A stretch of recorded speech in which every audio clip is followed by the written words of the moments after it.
Hello, everyone. My name is Obsidia, and I am the Dungeon Master for the upcoming D&D campaign, Nexus Forlorn Legacy. And here we are for part 3 of our origin sessions of our various characters who are going to be playing. And today we feature my good friend Beatrix and her character Feng-chen Wong. So, B, if you could please introduce yourself as well as your character. All right. Well, hello. My name is Beatrix Bunny. I'm a variety VTuber over on Twitter. Twitter. Yeah, I'm already It's smoking okay. It's lines. okay. The Twitch. Yes, I am on Twitch. I'm technically on Twitter too, but I don't stream there. Anyway, what a great start. Anyway, yeah, I try to focus on roguelikes, digital artwork, RPGs, but I'm pretty scattershot in focus, so I end up doing a lot of stuff. If you're interested in seeing a taxidermy jackalope girl or a, a middle-aged goblin auntie, then I hope you'll check out my stuff sometime. As for my character, speaking of goblins, I'm going to be playing the hobgoblin, hobgoblin on her father's side, minotaur on her mother's side, Feng. And Feng is going to be a artificer level 5 of the master maker homebrew uh, homebrew subclass. Trying to remember if there was a name for those, but no, I think it's just Yeah, they're subclass. called Yeah. subclasses in 5e. Mm-mm. I instinctively want to call them all prestige classes, but that's all my 3-5 talking. I was thinking like, oh God, it's not an archetype. That's like a rogue and a fighter thing, and it's not like a school of magic. But we're all very excited for it, and we are going to start this origin session off where most sessions should start, which is in the beginning. So our prologue, as old timey script would appear on the screen, and starts scrolling prologue. We have our dear Fang is in the prince or the what did I come up? The High Principality of Avalon, one of the 7 member nations of the United Federation of Allied States, or UFAS for short. And today is a pretty special day for our little Fang, as it is the day before she graduates in what is essentially the coming of age communal education that most goblinoids receive from their clans, where they'll be given their clan identifying name as well as what job they have shown the greatest aptitude for that will provide the greatest benefit to the clan. And so our dear Fang, it is the day before that ceremony. What does our little Fang look like aside from the picture on screen right now? Well, she's fairly slight, not really a ton going on, kind of a little bit bean sprout or string bean, that's the term. Uh, she has a she has a very keen nose for curious things. She's always trying to learn little bits here and there about whatever she can sneak her way into learning about. Uh, she doesn't have the best sense of focus on things, and she has more than a few times lost her focus, and so her appearance tends to sometimes be a little unkempt as a result. But he tries to keep the hairpins in, keep the hair out of her face, make sure her horns are polished, the usual things. Does she have purple hair? She does. That is a natural color for her. It's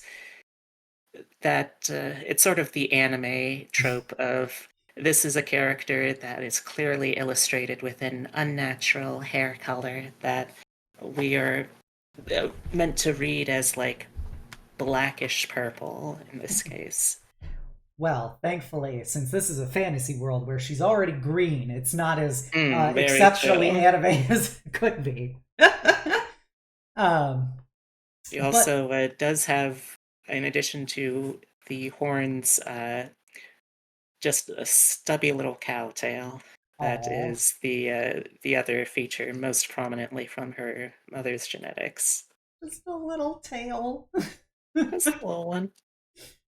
um, but on this day, you've spent the last 18 years of your life working or living within the very communal education system that your clan implements.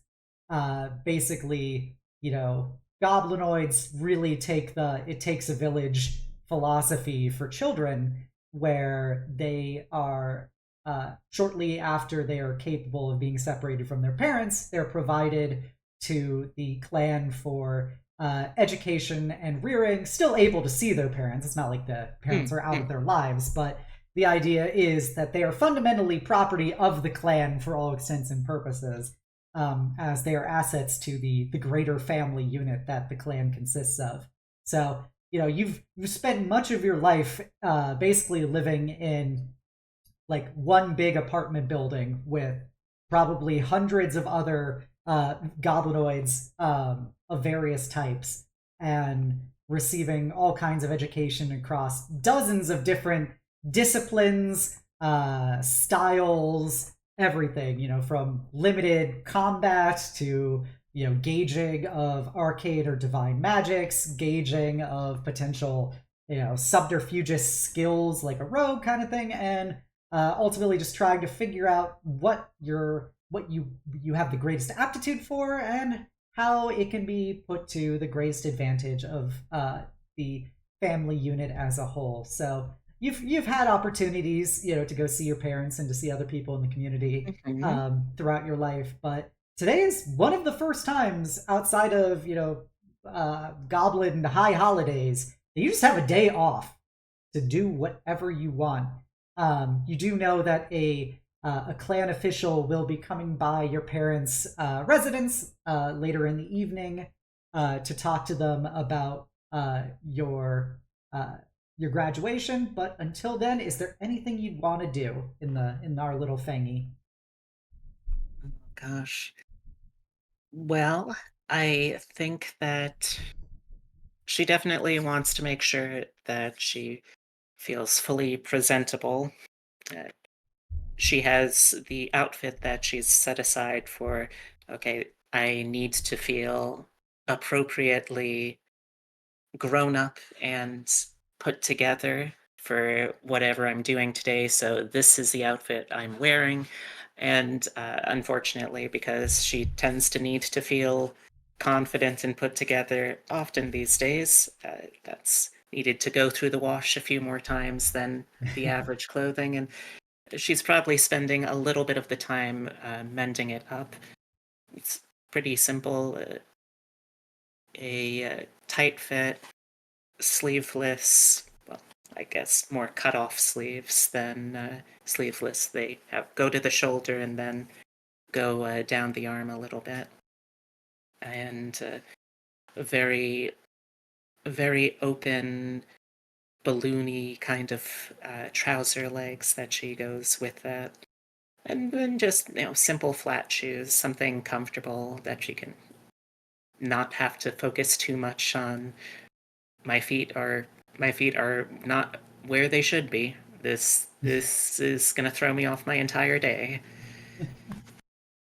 Probably spending a little bit of it mending that, and then maybe just seeing if she can find her way into doing some people watching at her mother's restaurant. Gotcha. So as you go to your mother's restaurant in the city of Caernarwyn, Caernarwyn is, it's one of the larger Avalonian cities, and Avalon has a legacy of a strong connection to the various Fey courts prior to the Great Liberation Wars, when the previous regime was brought down and reformed.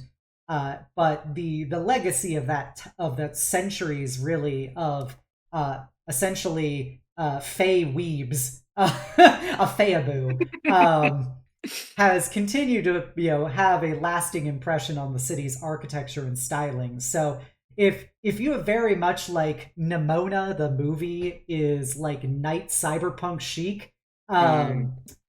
Care to Win is very much a like fairy tale, like Disney castles kind of chic.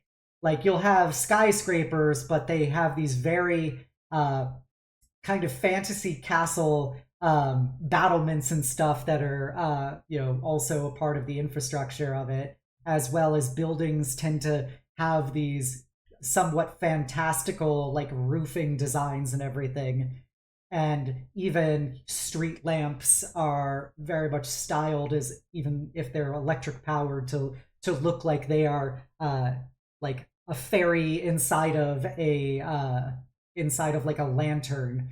And it's all across the various streets as you see, the hubbublub of thousands of people, all kinds of races and stuff, going about their days, going to shops, cars driving down the streets. You see a fair amount of very ornate looking what are they called? Um, not a stagecoach. Carriage? What? Carriage, yes, carriages. God, forgetting my everything. Carriages. Famous Carnowin carriages, of course. Yes, the Carnowin carriages. Going about the town where, despite, the luxury of automobiles, many of the people who try to establish some level of status in Carnowin still like to do the old style of carriages, as it's a homage to the years of their like noble past kind of thing. As well as there's more common sets of carriages like you'd find in like New York or something, which are much more of like a very cheap taxi service for people. But yeah, it is, for all extents and purposes, it is a nice town in a kind of 1930s, 1940s comparative tech level.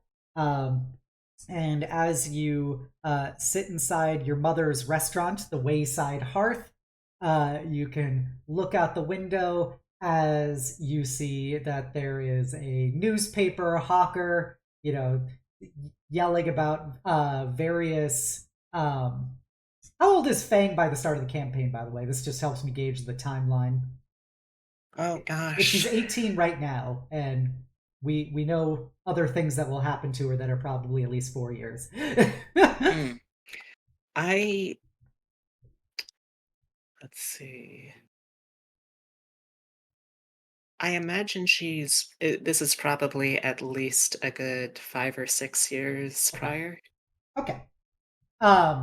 You hear that like a newspaper, which is it looks to be probably a like a kobold boy holding up what is a comically overlarge newspaper for a young kobold, and hawking about how there's apparently been increasing repression, or I should extra increasing repression by Erixian authorities. They say the tyranny was going to continue for years to come. Local politicians demand action. As various people come by in their suits and hats and everything, and give him what appears to be some amount of change and stuff to pick up one of these newspapers, and he's gathering it all up. You see a tiefling woman with just a pair of ibex style horns coming from her head, which have several rings and gems on them, wearing a very resplendent dress, walking down the street with some kind of multicolored furred creature as a kind of a stole around her neck, with her bright purple skin as she strolls in what appears to be just a human police officer, walking by, kind of gives her a tip of the hat and stuff, and she kind of giggles and holds out a hand in a enchanted kind of thing as he blushes very profusely. But yeah, that's some of the people you see. Meanwhile, you kind of look around your mom's restaurant, and you see several of her regulars are having the her particular style of fusion of Avalonian and Eisenstadt and cuisine together with even some notes for in honor of her husband, some Solari and Goblinoid kind of treats mixed together, which is sorry, what? Oh, I was just going to say what you will about Avalon as a country, but the cuisine often leaves something a little to be desired. Yes, it's unfortunately a result of the esoteric tastes that were historically popular in Avalon because of their fair fey fealty. They tend to have some either bland or very weird like innate cuisine, and Absolutely. so ever since they were reformed and reconstructed and brought into the greater UFAS, there's been a bigger push for more international mixing of cuisine. So your mother has built up quite a reputation as trying to basically improve the native Avalonian cuisine with some of the strong points of other places, allowing Hmm. a delightful mix for both natives as well as the international community.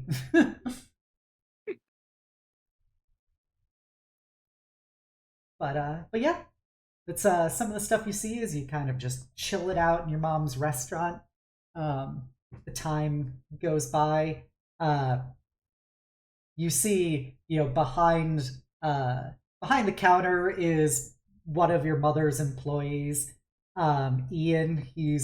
A uh, he's a like a uh, high elf of Wintercourt lineage. Overall, he's in his elven teens, but he's been basically a vestige of your or a pillar of your life for much of the time that you've come to this restaurant. As he is like one of the go-to servers and like kind of floor managers here.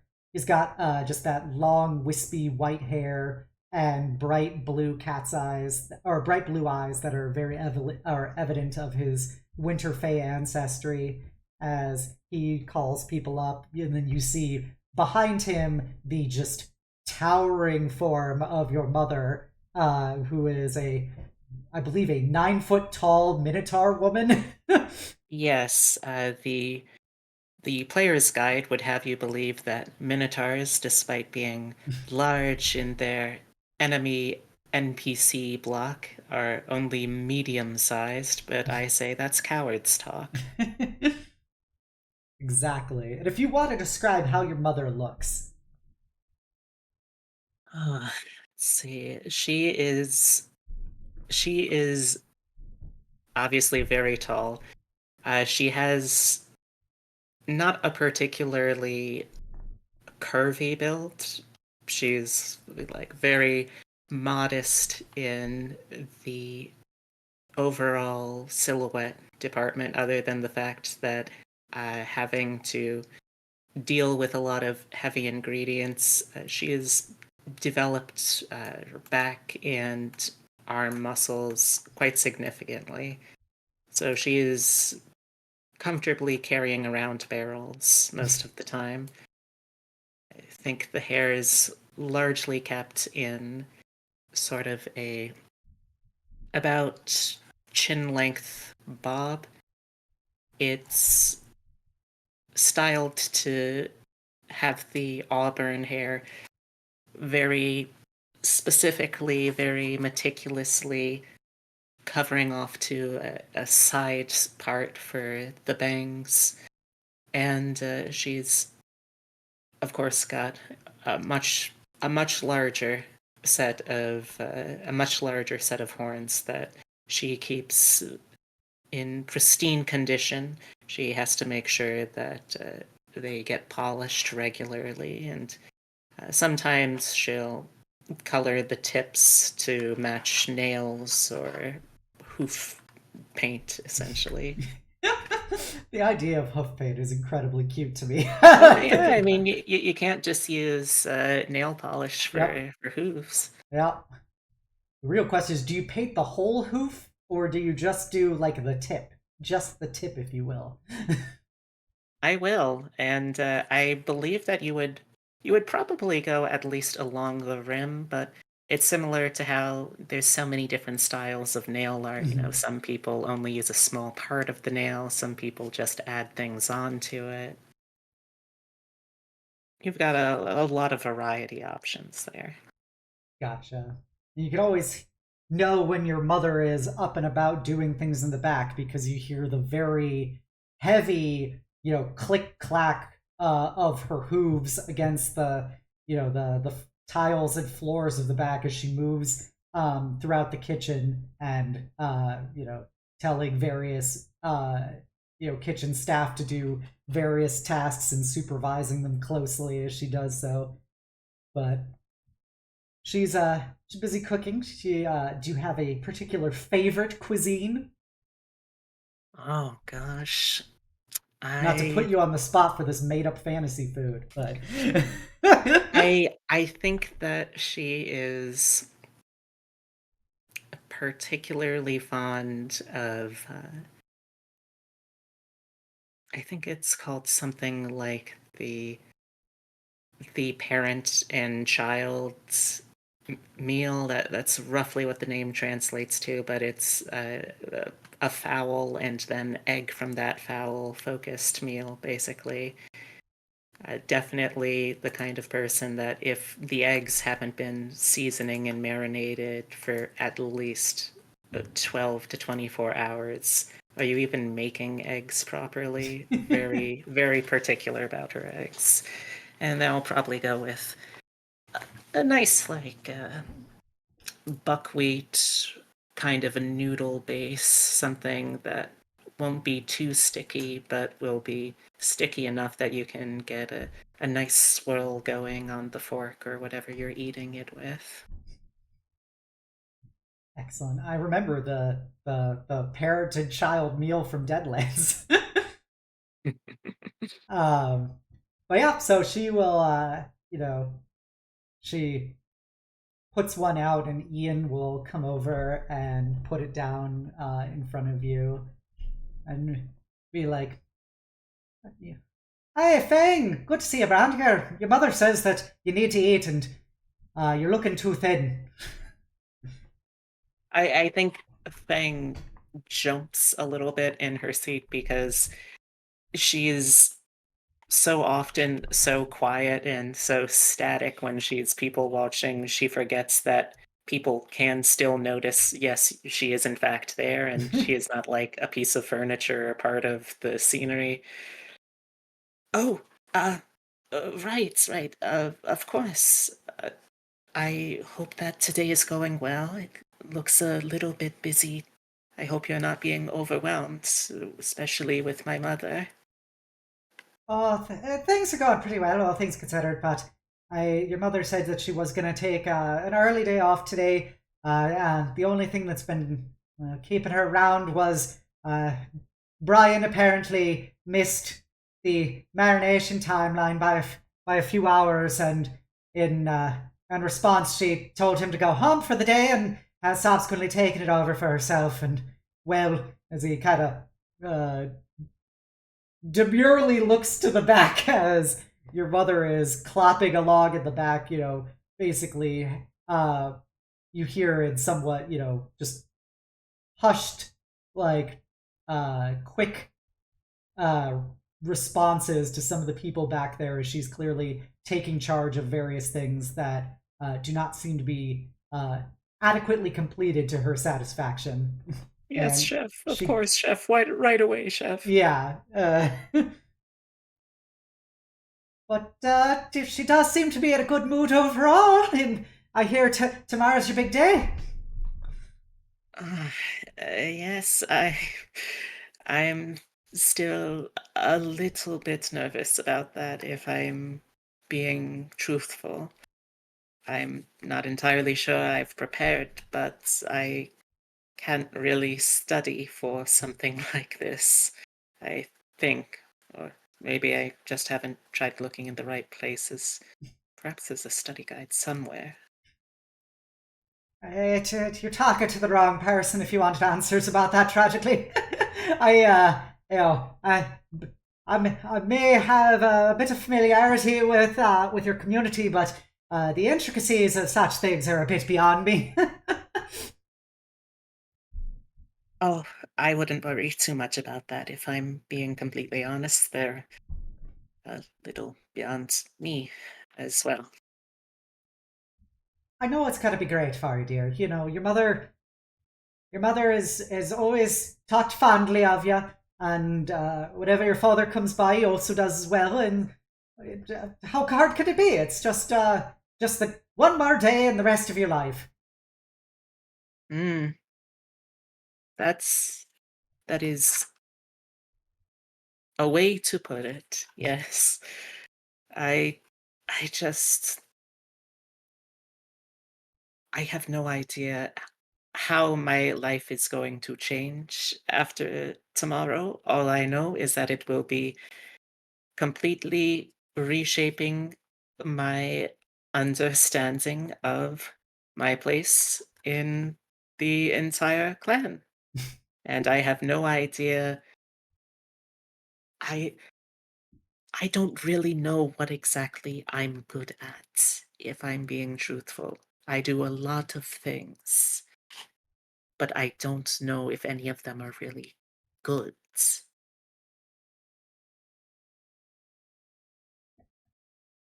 Yep, yep. I all I can say is, you know, just like the changing of the seasons, it's just it's a transition point, but it's not the end of all things. Um, I'm sure that eventually you'll find your purpose, and uh, you will, yeah, you'll grow strong.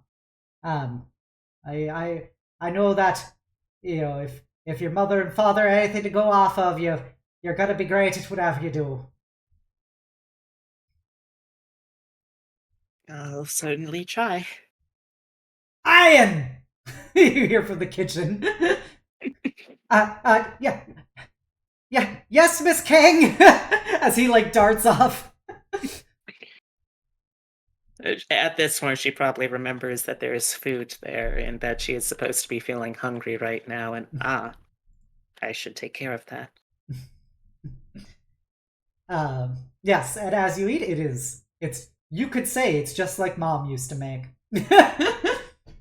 um, Mm, it you have a, you know, you weren't feeling particularly hungry, but you know the expectation that when something like this happens, you are supposed to eat it. Uh, absolutely. You can't leave a plate unfinished. yeah, you remember your grandfather when you would occasionally see him would talk about how hard things were when he was a kid and all the food shortages they had uh, because of what happened in the war and everything, and you should be thankful to be able to eat anything. Um, and so, you know, it's always been like that, but you know, having a mother who is a chef makes it certainly significantly easier to Mm, to know your regularity of when you're supposed to eat things. absolutely. She was always a little unnerved around him because he had that very terse, very short and abrupt way of speaking that she could never quite tell if he was angry or if that was simply the way that it was normal to talk in the Einstadt area. Yeah. Um, you know, you've never interacted with too many Eisenstadt people. just based on where you live. But your grandfather was definitely what you would view as your prime example of them, and Mm, he, for all extents and purposes, was a very blunt, sometimes overly harsh, oftentimes overly harsh, and not terribly sympathetic person whenever you'd see him. Uh, mm, and he would tell you that these were these are how his father would do things, and it's what makes you strong, and you should stop being you should stop being so indecisive, stop being so weak, no, look at somebody when they're talking to you, etc. And ever since you know ever since that upbringing, it's not exactly a ringing endorsement of how things were back in the old country. yeah. Definitely the sort of thing where you just learn to the best way to respond to it is by not responding and just try to try to be as small and quiet and receptive looking as possible. Yeah, which has always been an interesting experience for you because uh, outside of the goblinoid community and stuff, the generally the people of Avalon are fairly eccentric and overt people. The seemingly much more utilitarian sternness of the Eisen is quite contra to the almost flamboyance of Avalonians, which you've learned just from your studies and stuff has a lot to do with the fact that they essentially venerated the Fey quartz for centuries, for good or ill, and much of the eccentricities attributed to them as a people as a result of them essentially trying to emulate Fey-like activities. So it's a very interesting contradiction from the Eisen. Mm, absolutely. But after you finish your meal, Ian cleans it up for you, and it's actually past the usual closing time, but seemingly your mother had to stay behind longer to manage things in the wake of Brian's failure. And so, as it's winding down, she will come out taking off her apron and look down at you and be like, "Oh, sorry about all that. It was a longer process than I planned, but I uh, I think we should be able to make it in time before the Divo comes." No, uh, don't worry, it wasn't any trouble. I have fun waiting. And I finished repairing everything, so I will be able to be fully clothed, which is good. She kind of sighs a bit and goes, "Yes, being fully clothed is the most appropriate thing to do when meeting the Divo. But I see that you're dressed well. Good. All right, we'll be heading out now. We're going home." All right. Um, as you start walking home, she is aware that she is a very large woman, and so she actively shortens her steps, um, so that she's not just like outpacing you dramatically. Mm, um, but it gives her kind of this weird shuffling like walking style because what would be a normal step for a 9 foot tall woman is significantly shorter, so it makes her feet kind of shuffle across a lot faster. when Feng was younger and littler, she absolutely was the sort to just koala bear onto a leg and ride along that way. But obviously, she's a little too big for that now, so she's learned to try and compensate by taking as large a step as she can. um, and as you walk to your house, she will say about halfway through the walk, um, "Bang! Stop dragging your feet." Like it Of was, course. yeah. It's this is something I learned the hard way, which is when you're walking and you just like move your feet forward at a certain point without like lifting them off of the ground. Yeah, I got yelled at a lot for that as a kid. Mm, yes. Make sure to she makes sure to get a little more knee into the steps. Very big bent knee stepping. Which is just this great image of you with now doing these like now slightly exaggerated knee stepping as your mother is doing these enormous legs like small shuffling steps, and it would be comical if she wasn't so serious looking. Yeah, um she tries to like pull up the legs of her pants a little bit so she can keep going as quickly as she is without having to worry about getting those dirty on the street. and after after a bit of walking, you finally arrive at your house. It is it's actually uh a townhouse in the Clan Wong like uh, de facto neighborhood. It is styled along the lines of what would almost look like it's a two-story house with what would almost look like a wizard tower, but like Mm. significantly shorter um, on one side, and a bit like a stylized keep meets almost a pagoda. It's a very Ooh, interesting mixing of cultures. that is excellent. There is a pair of little stone or concrete statue blink dogs sat at the entrance. She makes sure every time she passes by to pet the one on the right, the gate's right, not her right, because the one on the left isn't isn't a fan of pets. She has to make sure that the little guard dogs of the house are content. Excellent. You notice there's like this one spot on the right dog's head, which is a bit shinier than the rest from the place you always pet it at. Exactly.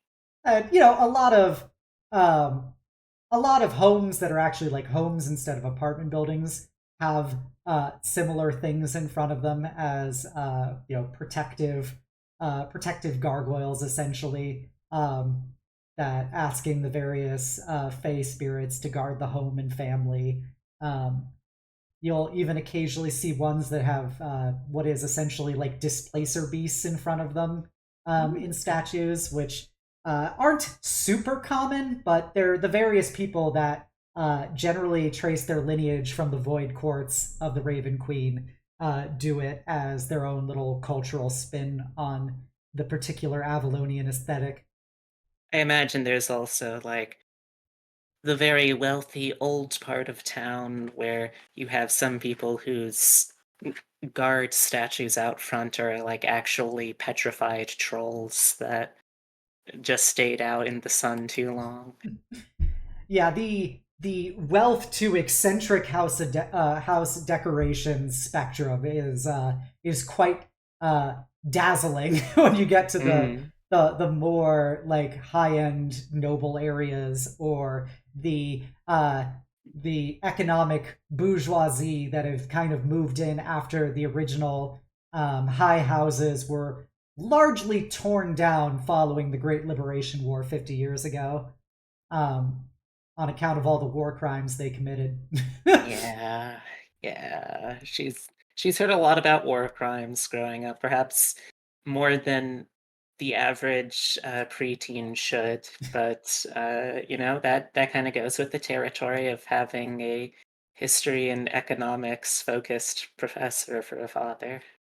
Yeah, you've heard plenty about your father's educations, as well as throughout Care to Win, you'll see minor memorials to people who were sacrificed to the queens back during the pre-liberation years, and all of the all the atrocities that the old regime committed, and the need to make penance for. So there'll be little just small memorials here. It's not like a major war crime center city, but they do still Mm, have their mandatory all the horrible things you did memorials. of course, for sure. But you come home, it's big double doors at your front door on account of your very large mother. It was sized appropriately for her. Um, Mm. but as she opens the doors, your father is sitting um, at what is essentially the dining room table, and he's just currently reading through a book and writing down some notes. He looks up at you guys through some glasses, and what does your father look like? Oh, uh, he is kind of an unassuming hobgoblin. Uh, he's taken fairly well to the Avalonian dress. He's usually wearing some combination of slacks and a button up. He'll often just throw on sweaters. He has those thick tortoise shell glasses. And I would say, for hair reference, if you have seen a picture of, I don't know why this is the pull my brain is going to, but if you have seen a picture of Jackie Chan, not playing any particular role, just Jackie Chan existing in Oh 1980s Hong God. Kong. Yeah, he still has that kind of hairstyle, Wow. Okay. but just a very even when he's not necessarily at his peak mood, just a very bouncing kind of sanguine person, very smiley, that sort of guy. He'll close his book as he stands up and goes, "Oh, Olivia! Oh, Fang! It's so good to have you home again." As he comes over and you know, uh, hugs you tightly, and kind of refrains from ruffling your hair because he knows how much it bothers you for disrupting your appearance. Uh, and then kind of uh, Olivia leans down a bit so he can kiss her on the cheek. You are later than I had expected. And Olivia just kind of sighs and goes, Brian had mishandled some of the business at the restaurant, so I had to stay longer so that I could do it myself. But I understand how this inconvenienced everyone, and well, I'm sure that the Divo will understand. But the important thing is that Fang's here. I'm happy to be here too. I am ready. I I prepared to be the best thing that I can be, and I'm looking forward to finding out what that means. Good. That's the right attitude to have, Fang. Now, please just be sure to clean up yourself and come down to the table. The Divo should be arriving within the hour. Yes, of course, right away. And she scurries off to her room to get changed into her now repaired confidence outfit. I All think she right. probably replaces the hairpins that she has too, just to make sure everything is still properly styled. And also because, even if she does not necessarily uh, keep in super close connection to some of her ancestors on her father's side, she does still have a pair of more decorative hair sticks that she inherited from that essentially, and she doesn't necessarily know a ton about them as people, but she still wants to respect the the uh, the significance of them. Of course. Of course. You hear the doors downstairs open and your mother and father greeting somebody. Ear to the keyhole, I am listening. I'm not coming out yet because, Mhm. you don't come until you are invited to come. That's just, the proper manners and Vampire the strats. it's that's the order of operations for the etiquette of this kind of situation. You have to wait until you're invited to join a conversation, and that's when you're allowed to let yourself come out and come on down. You Can you tell that she's nervous? she definitely sounds nervous. It almost is like a shock to her system when she hears her mother's voice boom a bit louder as she says, "Fine, it's time for you to come down." She tries to hit that perfect balance of I am coming down very promptly, but I'm not running because that would be something uncouth and ill-mannered to do inside of a house. But she heads right down and hands held together in front of her, back straight, shoulders out, looking up to the divo. Yes, as you come into the living room where your mother and father are seated on a couch with a space in the center. The Divo is he's a tall, older bugbear man. You've known him throughout much of your life. He was one of the senior instructors at your education center, and his name is Lu Kun, uh, and he's of course from Clan Wong as well. And he is probably about he's a 7 foot tall bugbear. He's got the black and white streaked hair pulled back into a well mannered ponytail. Um, he is wearing a very well maintained suit, and he has a number of small gold scar tattoos along his what is visible on like his face and neck, um, but not many. You don't get many when you're primarily a teacher. Mm. But it is a tradition in Goblinoid society that whenever you suffer a scar, it should be tattooed over in gold as a somewhat treasuring of the experience that brought it to you, whether it be learning from what transpired and or celebrating what you overcame, because every part of your life is ultimately a celebration and a beautiful thing. Um, but he doesn't have many because he's just a teacher.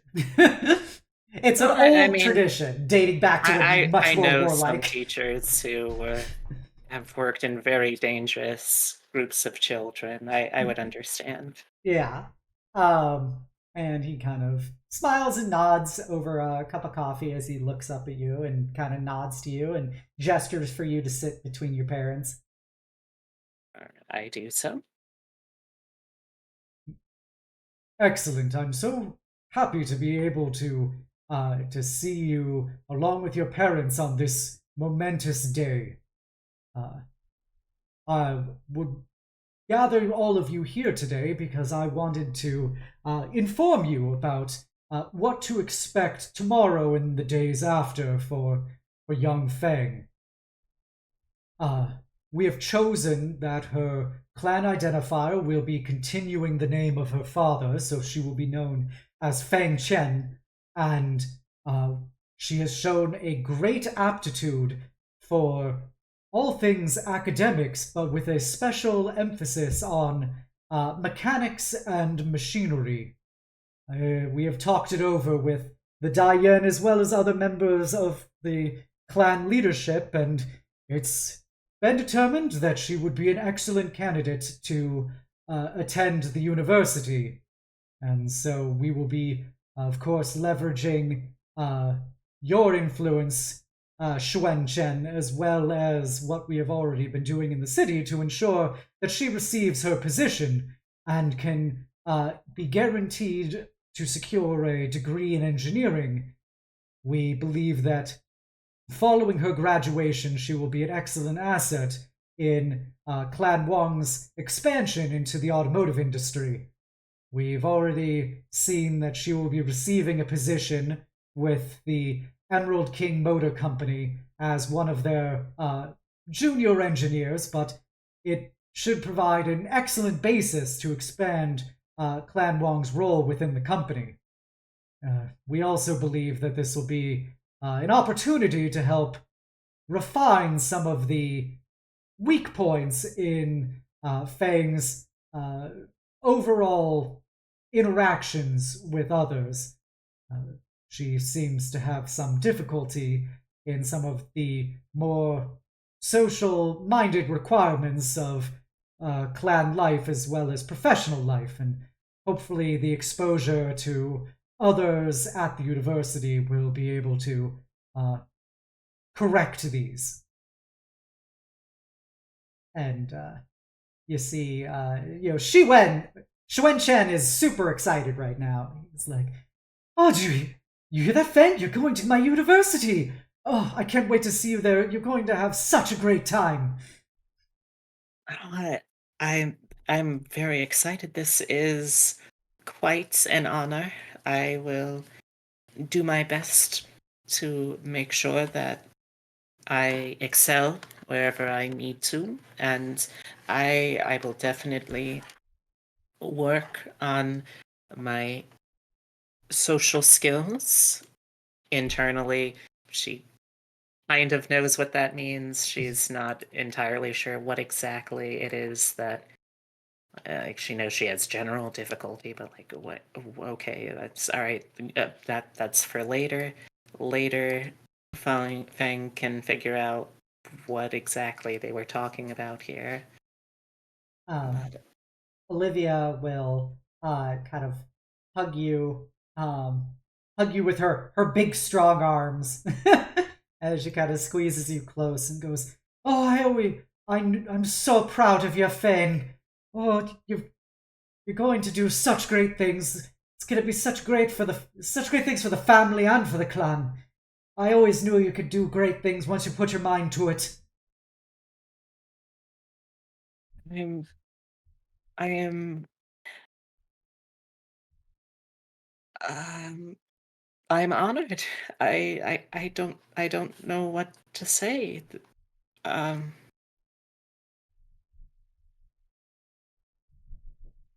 I'm just glad to be able to make you proud. You make us very proud, Fang. And it's going to be so wonderful seeing all you achieve, both at uni as well as you know, being able to start off as an engineer is quite an accolade. Just we always believe in you, Fang. We always believe in you, and we're so happy for you.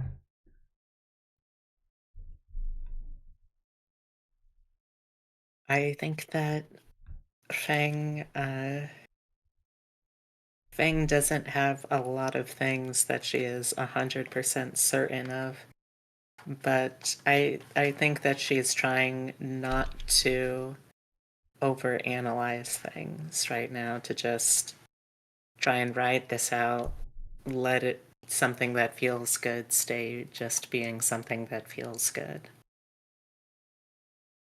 Um, as you do that, kind of, Lukun will smile and, looking at you guys and be like, well, I just wanted to ensure that everyone was made aware of all the things to expect for our Fang tomorrow, as well as um, having an increased reason to celebrate. Shows great potential, and the clan is willing to invest a great deal in seeing her succeed. I won't try and drag this out longer than it needs to be. I know that you probably have a lot of celebrating you want to do today before the big day, but I'm happy I was able to see you, and congratulations, Fang. Thank you. Thank you very, very much, sir. And both Chen, shakes his hand very profusely. They, stand up and he's shaking it real hard. And Olivia does a bit of a bit of a bow in response to it, which it's interesting when somebody who is significant, 2 feet taller than you, bows a bit because it's just kind of looking down at you at that point a little bit. But Yeah.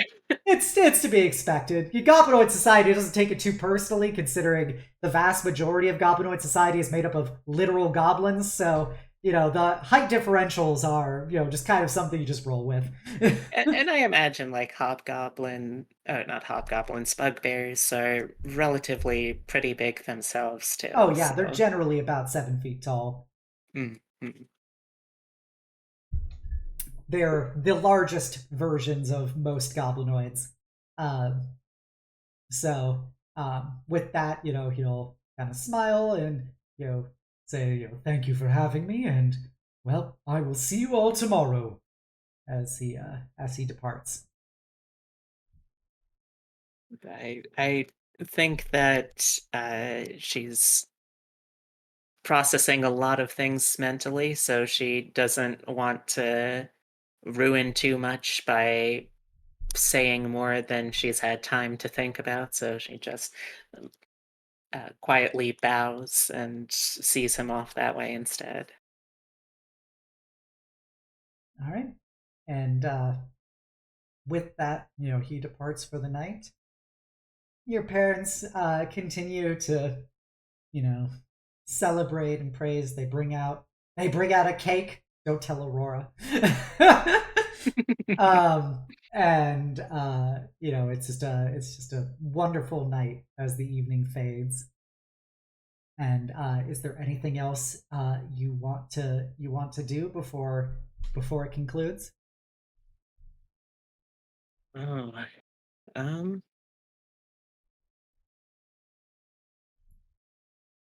I I think that she just ends up being uh, a little quiet. She's trying to commit as much of this to memory properly as she can, and I think there's also still a sense of apprehension as well. She is very excited, and she is very honored to be in this position where so much faith and so much hope and expectation is put on her. But I think that it's impossible for her not to still, in the back of her head, have that nagging question of what happens next. This is like something that she has absolutely no precedence for in her life. So while she is enjoying it and she is celebrating the moment, I think there's definitely still a bittersweetness to it in that regard. Gotcha. Well, with that, the the night will end and we get to flash forward. Isn't that fun? 4 years later. It's been 4 years since Feng-chen's time at the University of Kernowin, where she actually made some friends during her time there, and graduated with a. Do you want a special like uh, caveat on your degree, like a bachelor's of science in like arcade engineering or something? Do you want to fantasyify your degree? Yeah, I think she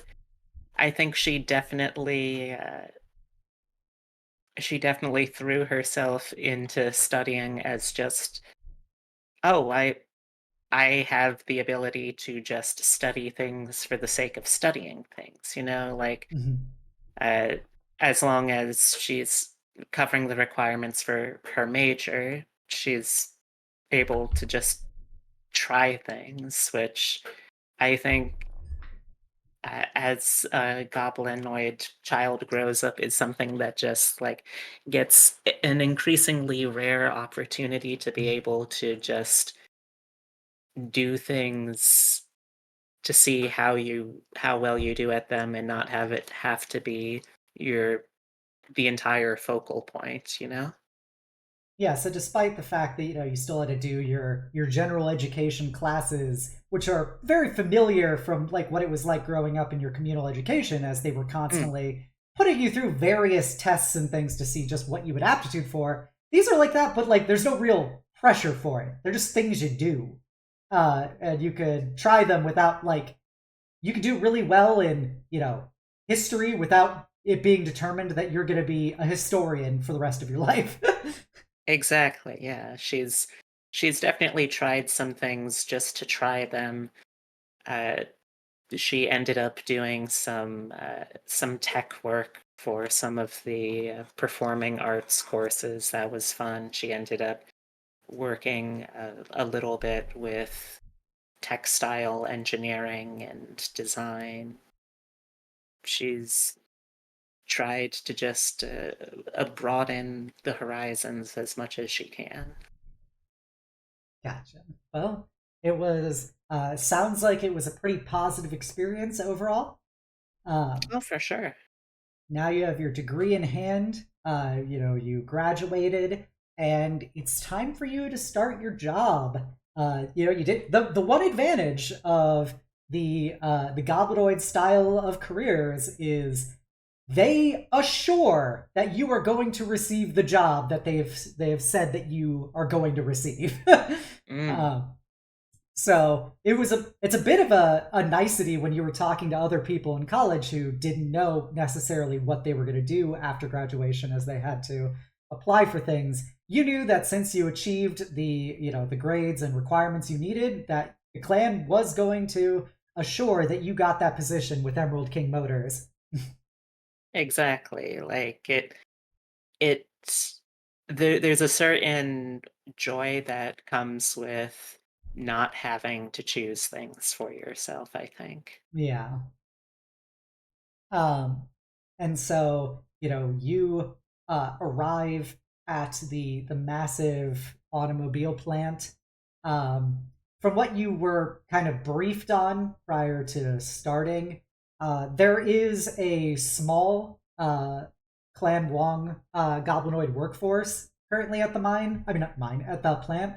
Um, Mhm.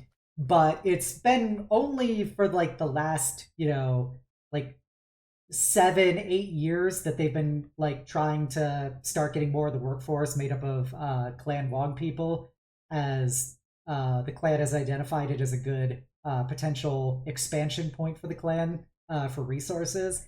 So the most of the people there are various just non-goblinoid Avalonians across the racial spectrum. um, but you will be the first Goblinoid and the first Clan Wong junior engineer to start there. So no pressure. Yep. No pressure.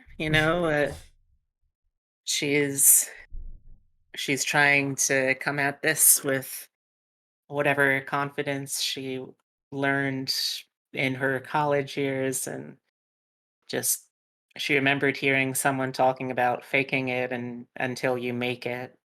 And I think that's definitely a driving philosophy for her during these uncertain times.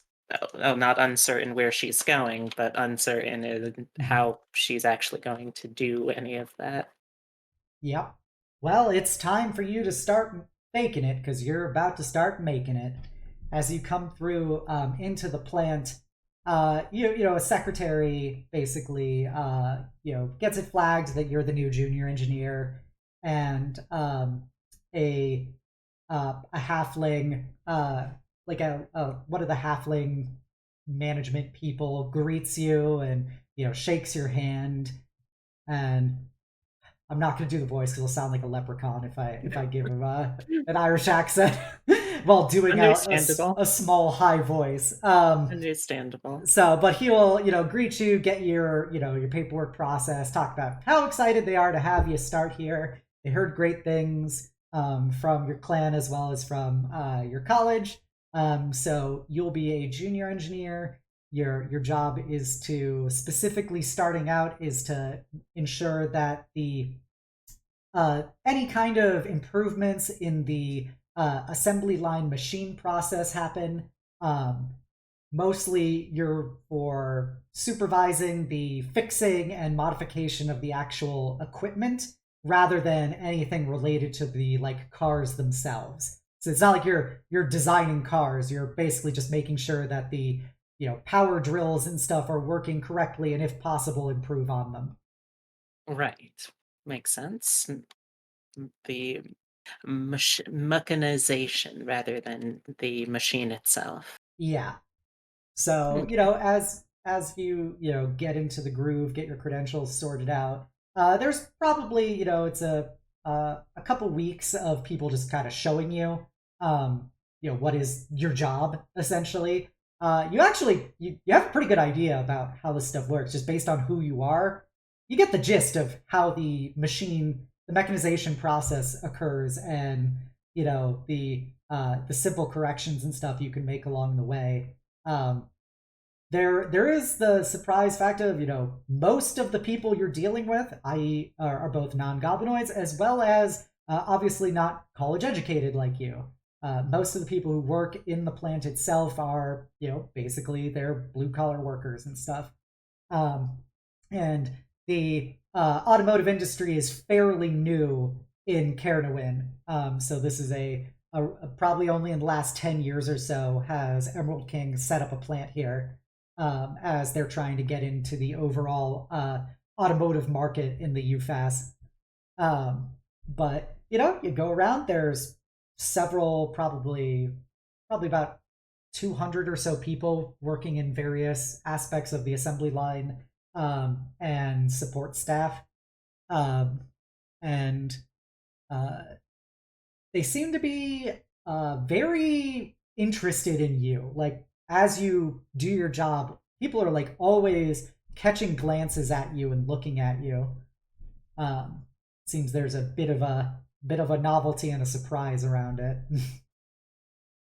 I I think that there's definitely a sense of, oh, this is novel on her end as well, having been someone who did so much people watching when she was younger. It's like, oh, well, I didn't realize that I was interesting enough to also be a people watched in addition to a people watcher. So, just trying to make sure that, all right, I should do my best to make sure that this is a good, impressive thing to be looking at when they're looking at me. I assume that's what they're interested in, so I shall focus. On one of the days, you get flagged down by somebody, by one of the machinists on the line. the machinists are kind of a tier below you as the engineer. They're the ones who do the grunt work of the maintenance of the machines. While you're more big picture with it and kind of supervising them, they're the ones who actually generally do the, creating new parts for the various machines to keep them running, and ensuring just the baseline levels of maintenance. And then you get the line workers below them. But one of the machinists kind of waves you over. Yes. Sorry, it's a little loud. Yes. She appears to be probably maybe like in her, you know, mid mid to late 20s. She's a Fey touched. She's got the uh, incredibly elongated, pronounced, pointed ears that like people who are real Fey in lineage have over even elves or like people like you. Um, she also has her hair is the red. It's like red and white, like toadstool printing, like it's a mushroom.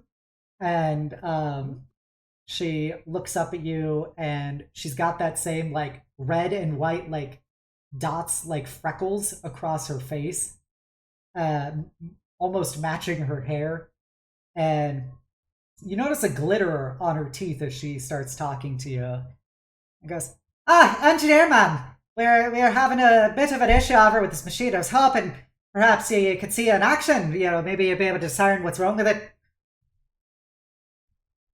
Sure, sure. What seems to be the problem here? She starts kind of looking over it, what you can see at least from the outside of the mechanisms inside.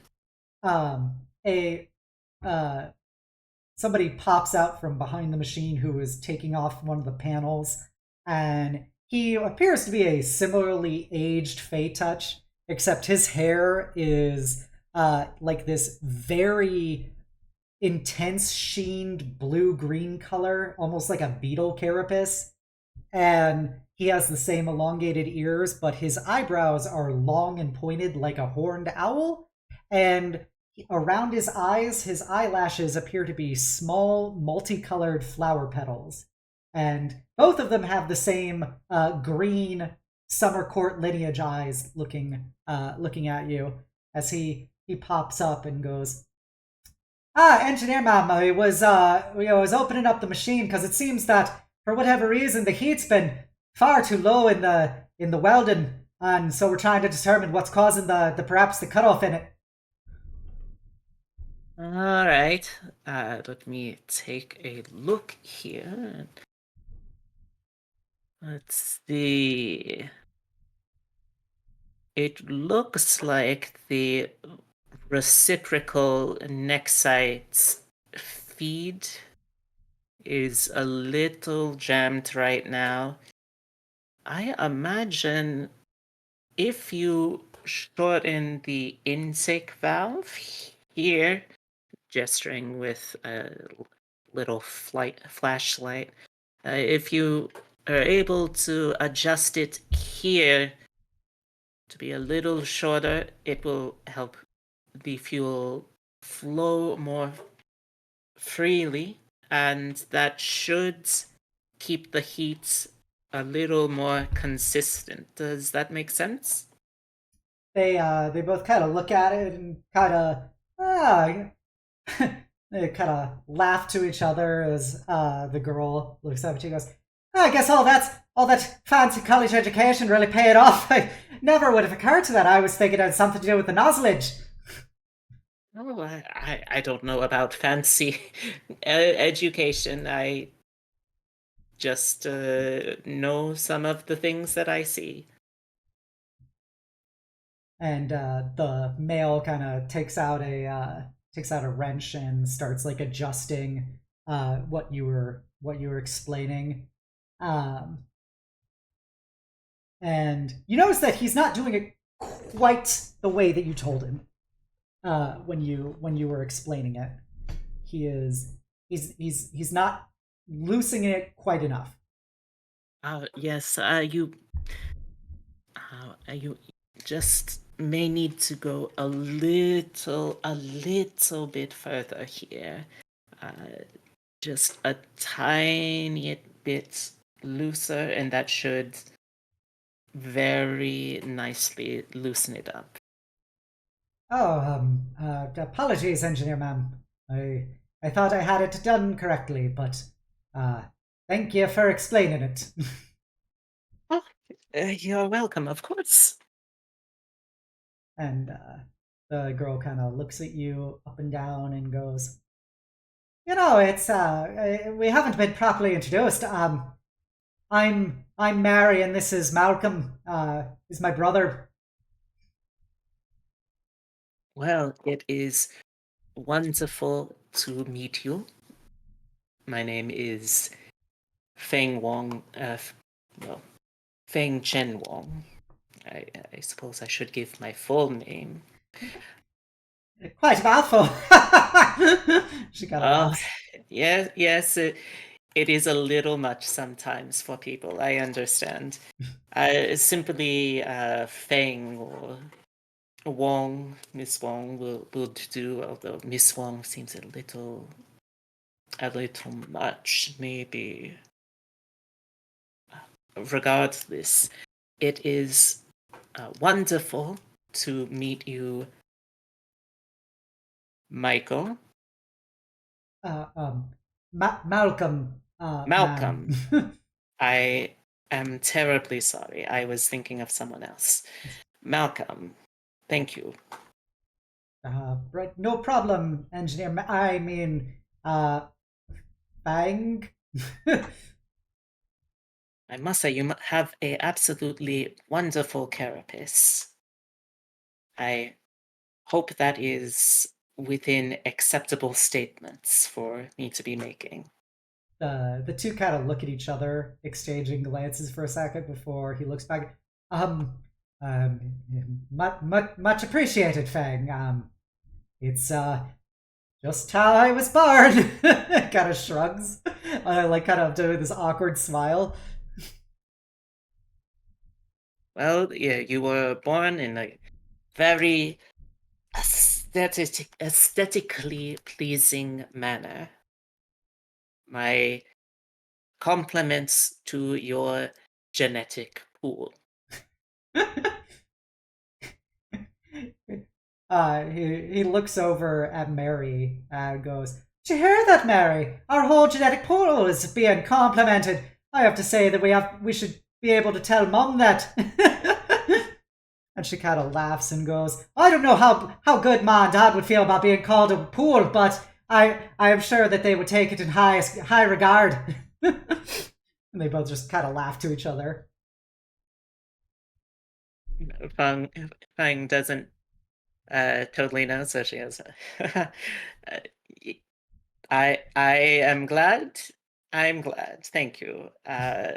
Thank you for asking me. I am more than happy to help in any way that will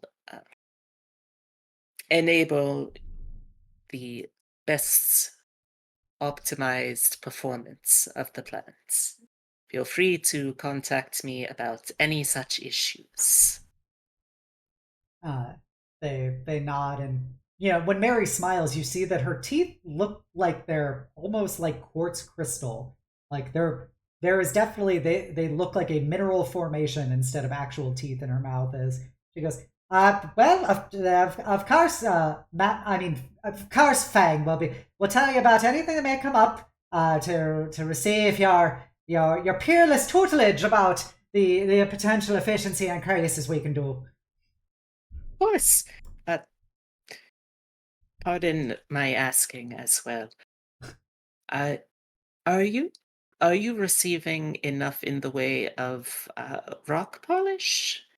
I know someone from the university geology department that makes an excellent formulation if you're looking for something with a better balance of abrasives and polish.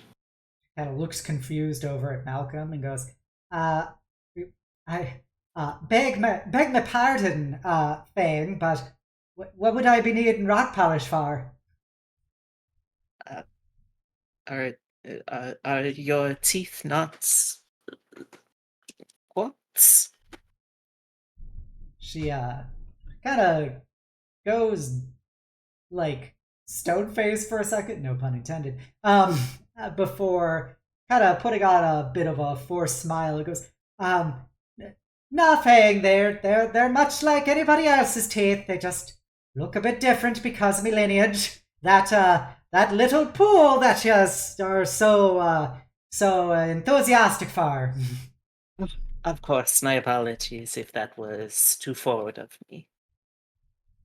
Uh, No problem. I'm sure we'll all get to know each other a lot better and figure out each other's limits over the time we're here.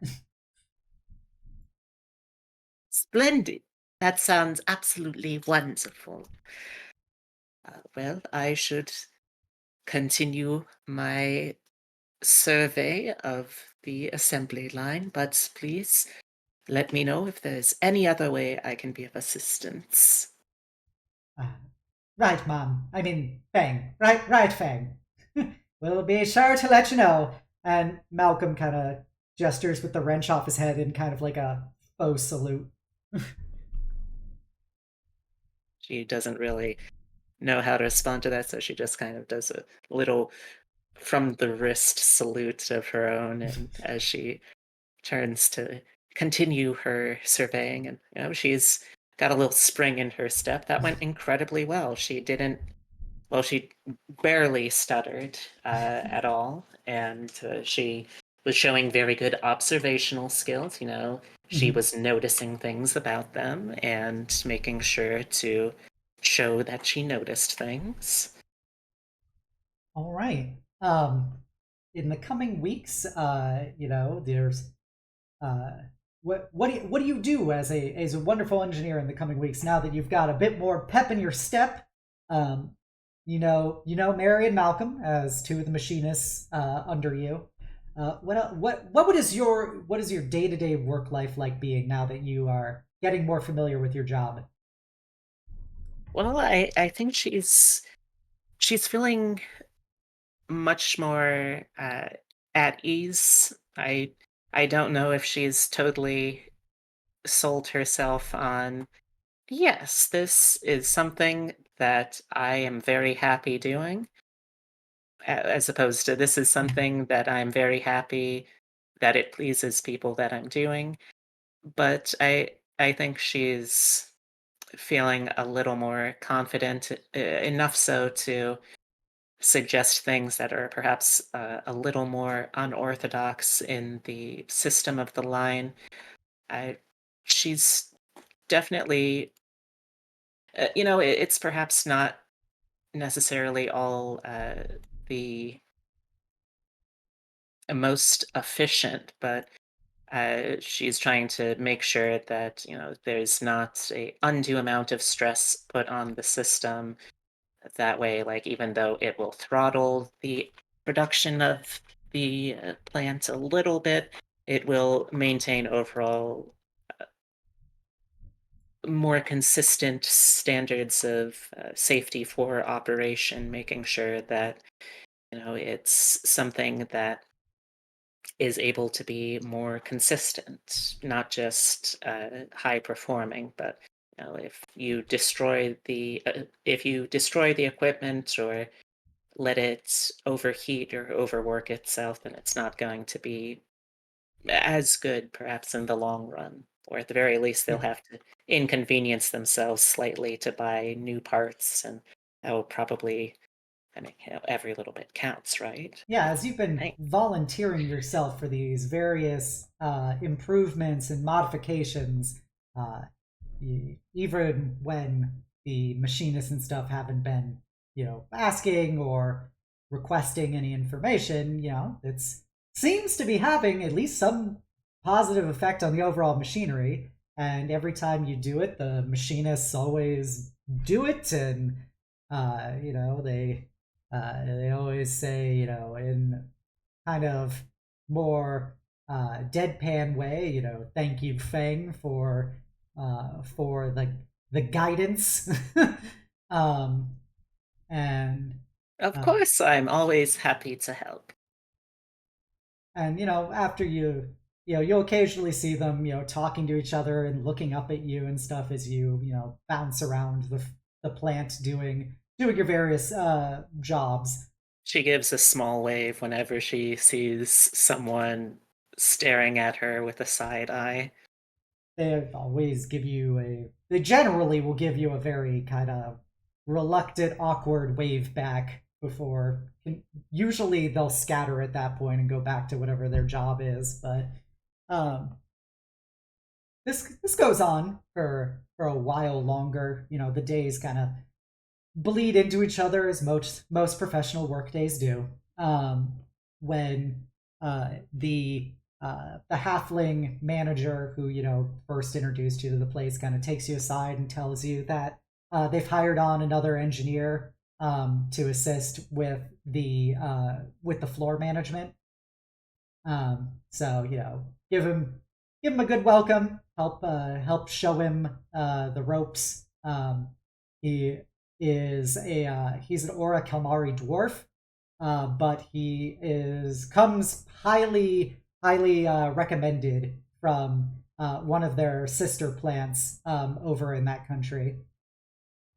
Well, that sounds wonderful. Of course, I will do my utmost to help him feel right at home. All right. A male dwarf comes in wearing very much like industrial overalls. He's got a neatly trimmed Van Dyke like goatee mustache. His hair has been cut short and shaved along the sides, kind of like an undercut. Um, he's got just big, big bristling arms. Very much looks like he would probably have been a very good industrial foreman in another life, but he looks like he's one of the line workers in a lot of ways. But when he greets you, he holds out a big mid of a hand. Despite him being shorter than you, he is much wider and larger. Well, I certainly try to I try to match the tone. I try to make sure I'm mirroring my cues where I can. And hold out his hand for you to shake it and go, Coral Vanguard, Clan Star Song. It is wonderful to meet you, Mr. Vanguard. I am Feng-chen. I'm so sorry. I am Feng-chen Wong. It has been a little while since I've introduced myself. I'm a little out of practice. Oh, But good to meet you. please, welcome. Happy to be starting here, Feng-chen. I was told that you were going to be showing me the ropes. Of course. I have tried to be consistent wherever I can in making sure this is a plant that is performing safely, consistently, and putting out the quality of product that Emerald King deserves. Excellent. I love to hear things like that. So let's go. As he kind of traipses off, bouncing in his own little way. Well, of course, I I find it an awkward switching between keeping pace and having to shorten my own steps, ironically. The real But generational trauma, the walking. very true, very true. But yes, Feng-chen shows him around. I imagine there's probably a couple of machines that currently aren't being used because, you have to make sure you give, in her designs at least, you have to make sure to give the machines rest periods. So she would take one of the currently resting machines, open up the panel, point out the general overview of what's inside and how it all works together. Kind of nods, and goes, "Oh, thank you, Feng-chen. Let me meet the rest of the people." As he starts going over all the the machinists and stuff come to look at him because he's the new hire kind of thing. But he bounces over and for example, goes up to Mary and Malcolm, and he introduces himself. He goes, "Carl Vengard, Clan Starsong," and he shakes their hand real enthusiastically and goes, "It's a pleasure to be working alongside you. I look forward to our days here." And they kind of laugh and go, happy to have another engineer working down here. New ideas, no blood and all that." And he kind of laughs and goes, "Well, just because I'm new here doesn't mean I won't be open to hear what you have to say about these problems." And he kind of chuckles and pats them on the back kind of thing. I think that Feng was briefly about to do the like, "Well, hello everyone, please welcome newest." It's like, "Oh, well, you have already taken care of that. That is fine. That saves me the effort. I will just kind of nod along like, oh yes, of course. This is exactly as intended and planned, and everything's going quite smoothly." Um, in the coming days, you basically, are kind of escorting him as he does stuff, but he seems to not require too much supervision after the first day. Like, he'll go over to a machine with you, and the given machinist will explain what's wrong, and right when you're about to say something, he'll just immediately ask the machinist, like, "What do you think is wrong with this?" And "What have you tried?" And that when they say that, he'll consider it and then be like, "Well, I think if we explore these options, then that could probably fix fix this problem, and let keep things trundling along." And he seems very very personable with all the staff.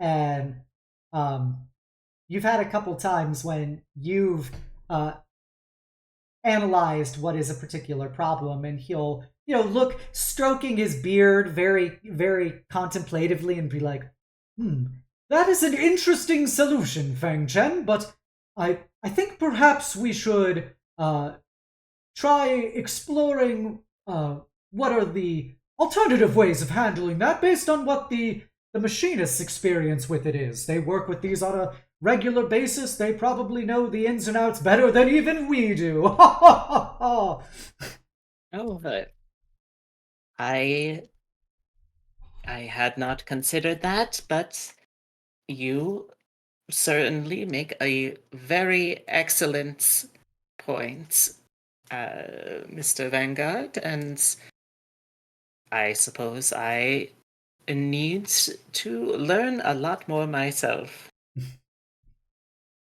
And in the coming weeks, you notice that everyone loves Carl. Like, he's getting along swimmingly with everyone, even the lowest assembly line worker through management and stuff. He just has that charm about him.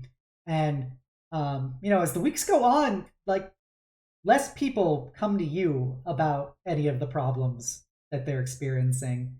Or when you do go to examine something, they'll be like, they'll kind of look out for Carl and flag him down, and he kind of bounces over and seems to take over everywhere. And after about a month, you spend a lot of your time just kind of staring at the rest of the plant going, and go home each night and come back each day and find that things are continuing very much in spite of you.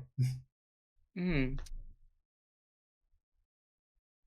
I I think that she feels like she is technically still fulfilling the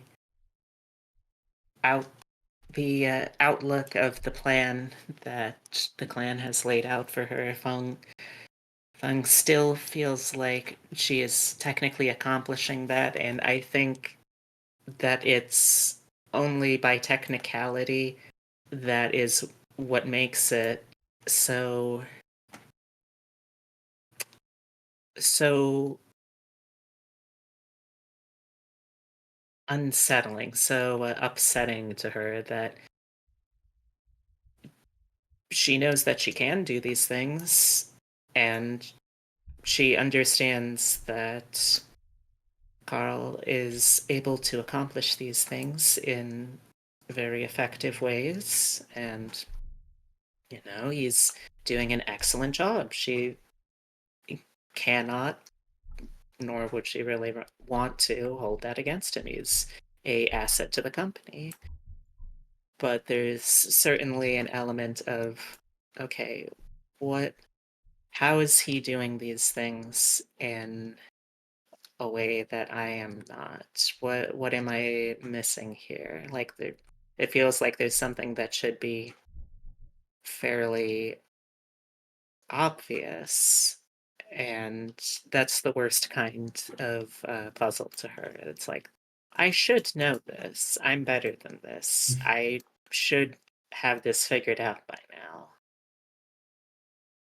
And as you think that, one of the days that you're, doing your run along the plant, you just kind of overhear Mary and Malcolm talking at one point as Mary goes, I don't even know why they keep her around anymore. She doesn't do anything. Carl handles everything. It seems kind of unnecessary to have two, especially when, everyone loves Carl. He gets along swimmingly with everybody. And, he actually listens to us instead of telling us what to do. And it just seems like one of us. Eh, she's an odd one, but, I'm not in charge of the company. That's all I have to say. And if I was, I'd probably, reduce the employee pool, if you catch my drift, Malcolm. Malcolm kind of chuckles to himself and goes, I could see doing that, as long as we've got Carl helping us along, I think everything's going to proceed along swimmingly.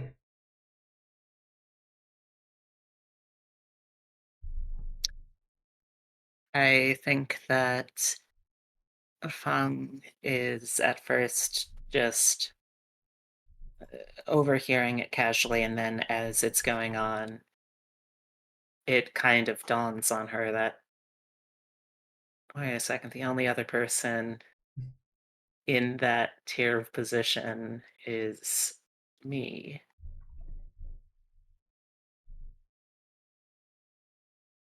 And I think she just tries to listen in a little closer. She's not yet really around the corner, so to speak. She's just trying to overhear what exactly they're saying about, to her surprise, her. She is kind of odd. She doesn't. She's got that strange way of talking, and she doesn't seem to really understand, you know, any of the casual life along the line. Just comes in with her fancy education and presuming to know what's best. And I know that she may be an engineer, but well, we've been here longer, and at least Carl pays attention to us and actually cares about what we think. Eh, Frankly, I think it'd be easier if she just left already. Probably something else where she could be, working away with people who can appreciate her flaws better than we can. Flawless. That can't be right. I was spending so long working on those. I had been making so much progress.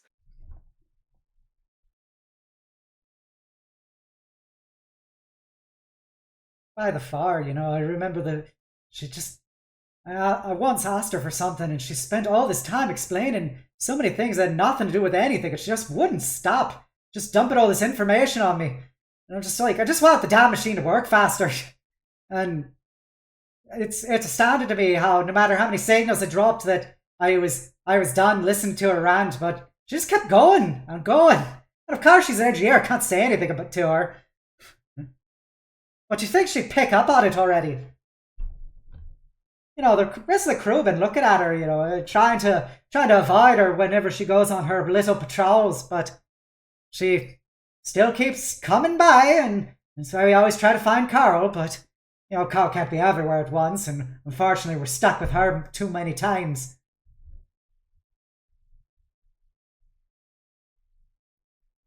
Oh.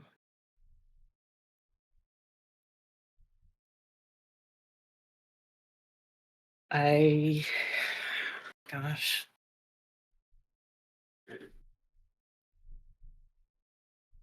I think that while I, as a player, would want her to interject at this moment, I feel like as a character, Feng is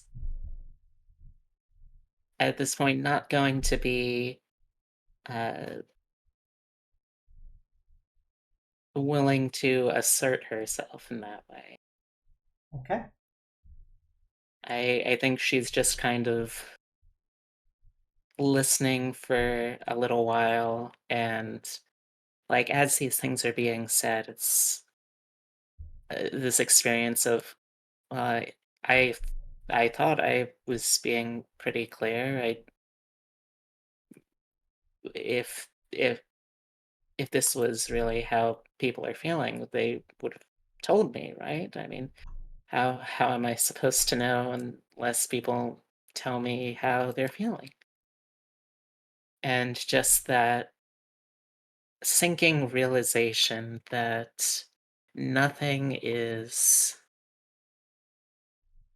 nothing is really quite as she thought it was, and she's just sort of slipping back on the kinds of self-confidence that she's been building up over the years. Because if this is a lie, then what else is a lie? How much of what she knows about her workplace, about the people that make up her day-to-day life, is actually any true? I think it's just a moment where she has to kind of think to herself of, oh, for a second, I thought I could be just a normal person. I forgot that I'm first and foremost a challenge. I am something to burden others with.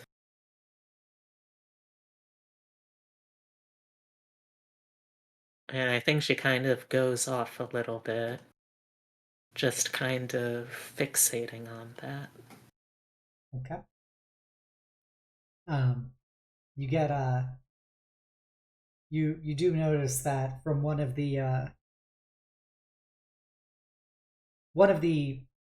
less used machines, you start hearing this like particular kind of crunching noise coming from the press part of it, and sign that there's something probably wrong with the way that it's like functioning properly, but nobody seems to be addressing it quite yet.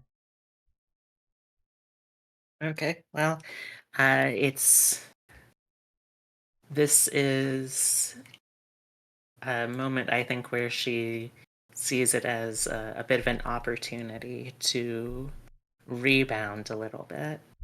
Okay. Uh, and of course, she's still not totally there mentally, but she's done this enough, and she has a rough idea of what would likely be wrong, that she's a little almost autopilot, opening up the hatch to start examining and trying to get a feel for what's going wrong here. Gotcha. Yeah, as you start, autopilot working on it, you see Carl going over to talk to Mary and Malcolm and just kind of laughing with each other. You can't really even hear what they're saying, but you see them smiling, and it seems like they're just chatting, not even about like work stuff.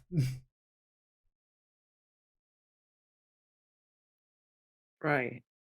I, of course. I mean, that is something that just wouldn't have occurred to her. Like, just making small talk with her coworkers about things, just whatever, when it was coming up day to day, like not even on break, you know? It's like, well, I mean, obviously you have time set aside for work and time set aside to not be working. The idea that telling me that you could just that's a thing that we're allowed to do. We we can we can just talk. Like I thought that was what the rules was there for.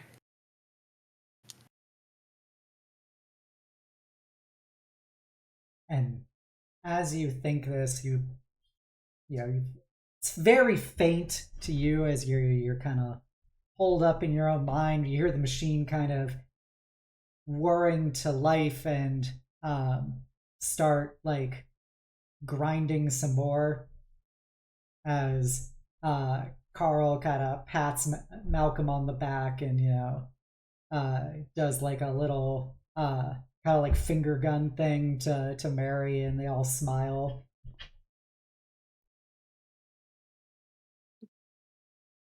Maybe it would be better if I wasn't here.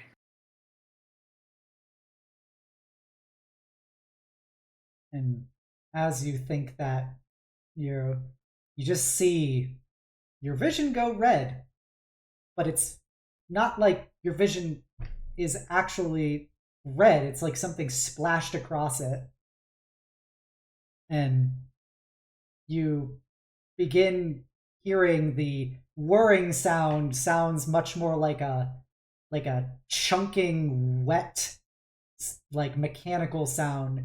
You begin hearing like very distant echoing voices coming from the plant.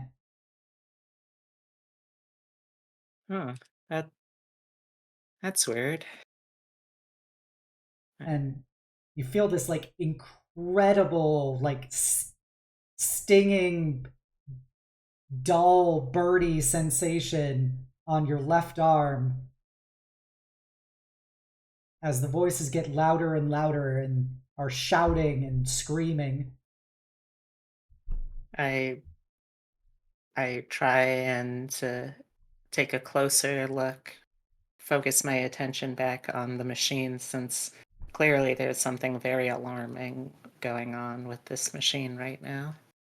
And you look down and more red splashes out as you now very clearly see your arm has been pulled into this machine, and it's trying to cycle back into place, not your arm but the machine, and every time it tries that, it's chewing up more of your left arm, causing more blood and gristle to splatter out of the machine across your face and on your clothing as people are screaming and running up and trying to shut down the machine, and uh, they are seemingly just yelling incoherently at you as they look at you, and you see Carl is going over and like just wrenching out the wires and stuff on the machine to shut it down.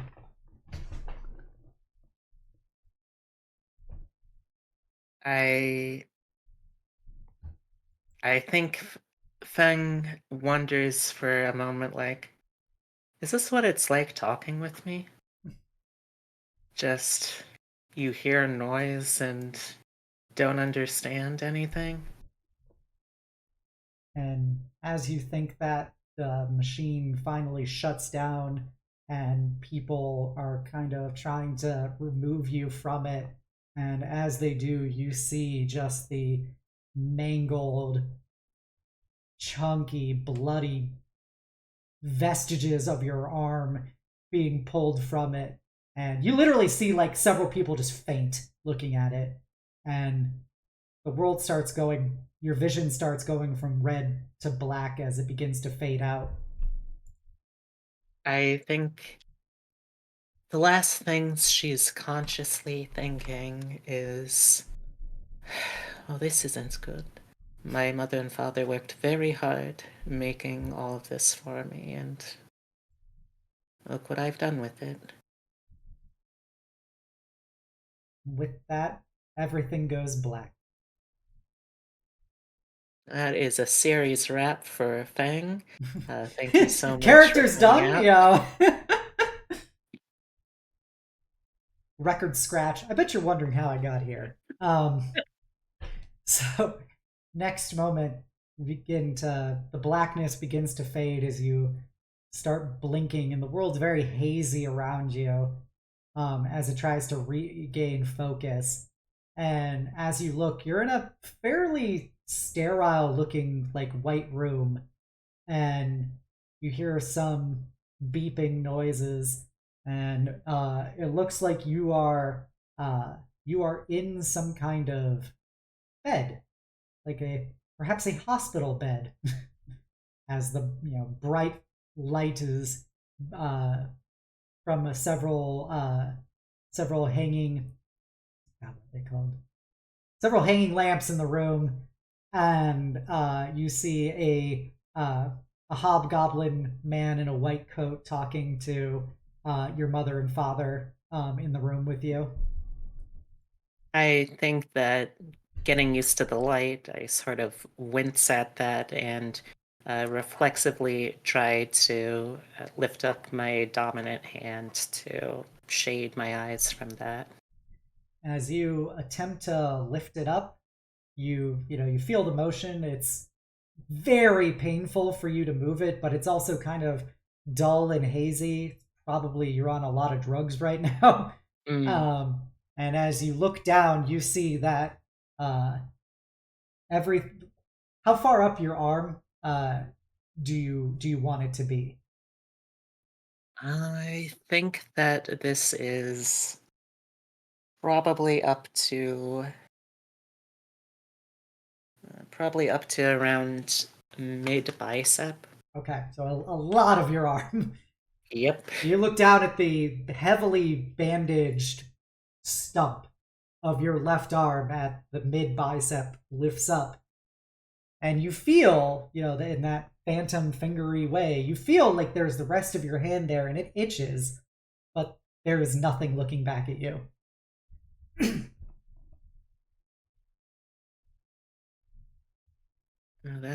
That's not good. I can't work without my proper hands. As you mutter that to yourself, Olivia, Feng-chen, and the doctor kind of turn to look over at you, and Olivia and Feng-chen go over and like put their hands on your right arm. And they go, Feng, you're awake. You're finally awake. Yes, I'm very sorry for what I have done. Here's Feng-chen go, nothing to be sorry for, Feng. We're just happy you're alive.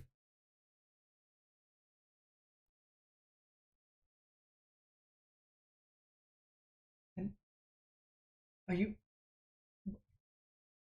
He's like just very much stuttering for his words, and Olivia says, "Now, Feng-chen, there's no reason to put more burden on the girl. Doctor, when will she be getting her augmetic?" The doctor kind of sighs and looks at his chart and goes, um, unfortunately, uh, the Clan Wong artificer has a significant amount of backlog making other augmetics for other members of the clan who have current priority on the wait list, and has also been having to do several assignments for the ongoing war effort.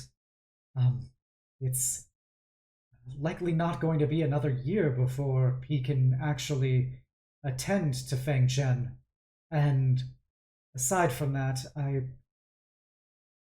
didn't want to have to put it this way, but we tried a temporary prosthetic for her, but her body seems to be rejecting it, and it's failing to appropriately connect to the rest of her body.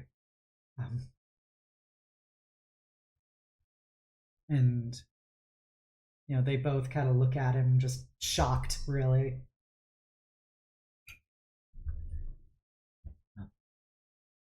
She should be able to stay here for observation as we, make sure no additional harm has occurred. But after that, we're going to have to release her, and once the wait list clears up, she'll get a new arm. In the meantime, I know that the Diane has been talking to the various Daivo, and they're going to see about finding alternative work that she can do for the clan, since clearly she cannot resume her previous duties, nor would I recommend it. But it's kind of... Unfortunately, it's a bit of a waiting game right now, but you should all be just very thankful that we got to her in time, and even with all the damage she sustained, it wasn't a fatal severing. The clerics were able to deal with the arteries on scene and ensure that she was at least stabilized prior to her arriving at the hospital.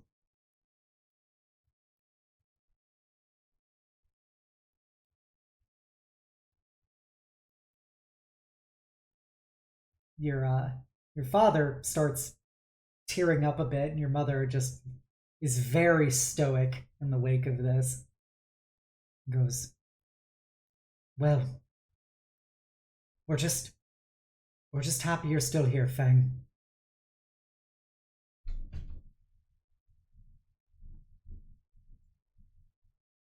I will try to make up for it. She kind of frowns at that comment, but just continues to hold your hand. The next several days to weeks, you eventually get cleared from the hospital and can return home. They've bandaged up your arm, and it's able to be fairly easily concealed as long as you don't need to whip out your left stump for anything. That's And definitely a reflex that elicited more than a few gasps. Trying to suppress whenever someone needed something signed or yeah, and yeah, the just the days after you return home is just kind of this very much purposeless haze.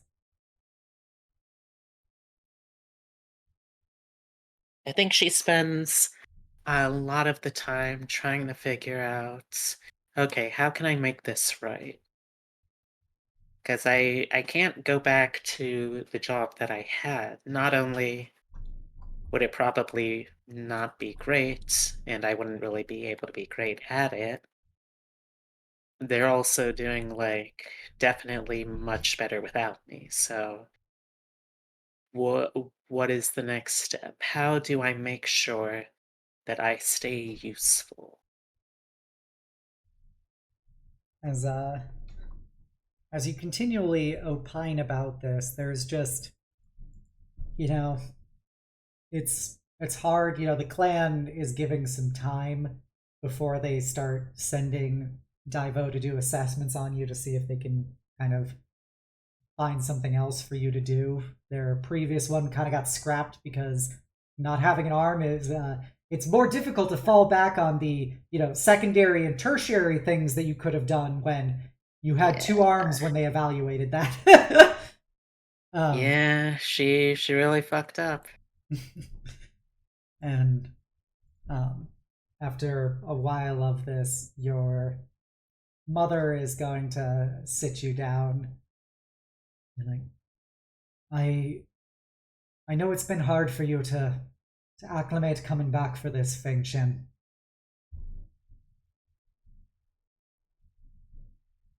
Well, I mean, I like to think that I'm getting better at this. You're doing well, all things considered. Um, I wanted to tell you that we have a we have an alternative um, to help you the while we wait for the clan. Well, okay. What's what did you have in mind? There, I was talking to your father, and there is a specialist in Carnarvon. Um, he is a specialist in augmetics. He's allegedly one of the finest non-Vanyaskin augmeticists in the country. But I, your father and I have decided to reach out to him and have asked him to see if he can be able to treat you now rather than having to wait. I mean, is it okay to be going out of plan for this? Yes. This is a special enough situation that we have determined it's what's best for you. The clan won't be covering it, but your father and I we have some money saved away, and we've decided to employ this gentleman to be able to get you back to how you used to be. I mean, I can always wait. I don't want to be more of a trouble. She kind of shakes her head and goes, "It's very considerate of you, Feng-chen, but this is what's best for you, and if we can help you be restored back to the girl we love sooner rather than later, we are going to take that chance and take that cost."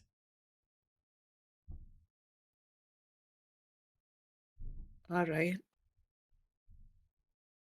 Thank you. Of course, dear, as she hugs you, careful to avoid your left arm. Hmm. You'll you'll be seeing him tomorrow. All right. I'll make sure that I get myself presentable. And as you go up to your room, you look in the mirror as you've looked many times throughout your life, and it's all those months ago when you were getting ready to find out about uh, your first day at your job, and you look at the bandage stump of your left arm, and when you awkwardly try to straighten the rest of your clothes, you notice how ill they fit without the rest of the arm there, and despite your best efforts, the blood stains that you just can't seem to get out of the outfit. It's it's definitely something that has been a persistent issue with her because she can't really afford to lose the fabric because there's so much else that it goes into her clothing, and I mean, it would be such a huge waste of material. So I think most of the time she tries to make do by folding up that sleeve and using a hairpin to just stick it through.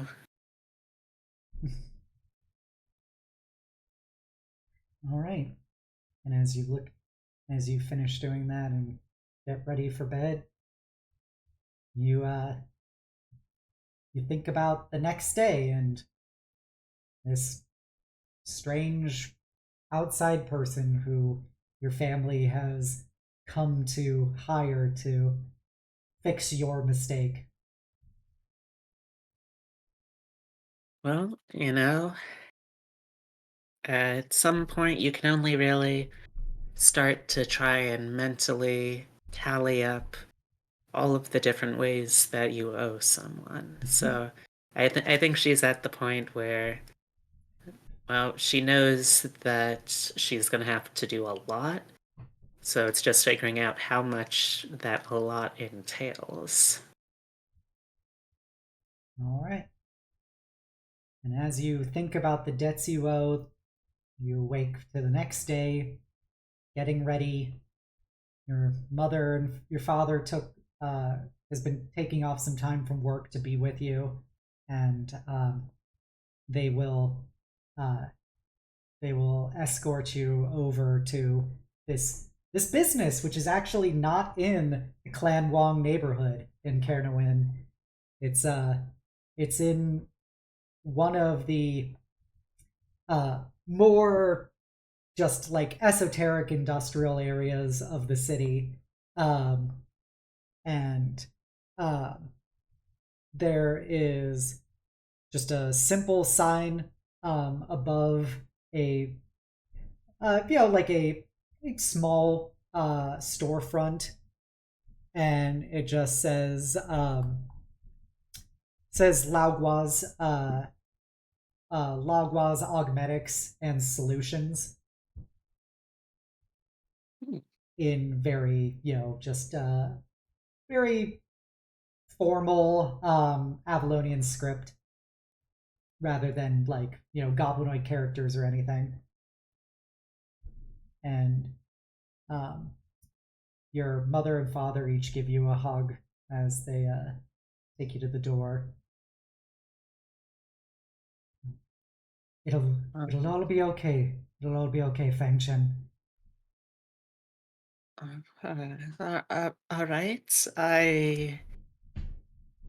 I trust that you know what I need from here, and I trust that this is for the best, and I will try my best to follow the doctor's orders however I can. Your father, just hugs you again and goes, "That's a good girl. That's a good girl."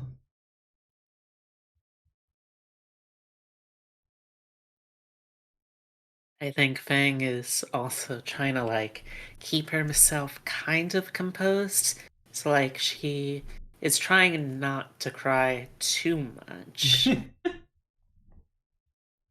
Like it's probably inevitable to some degree. Yeah.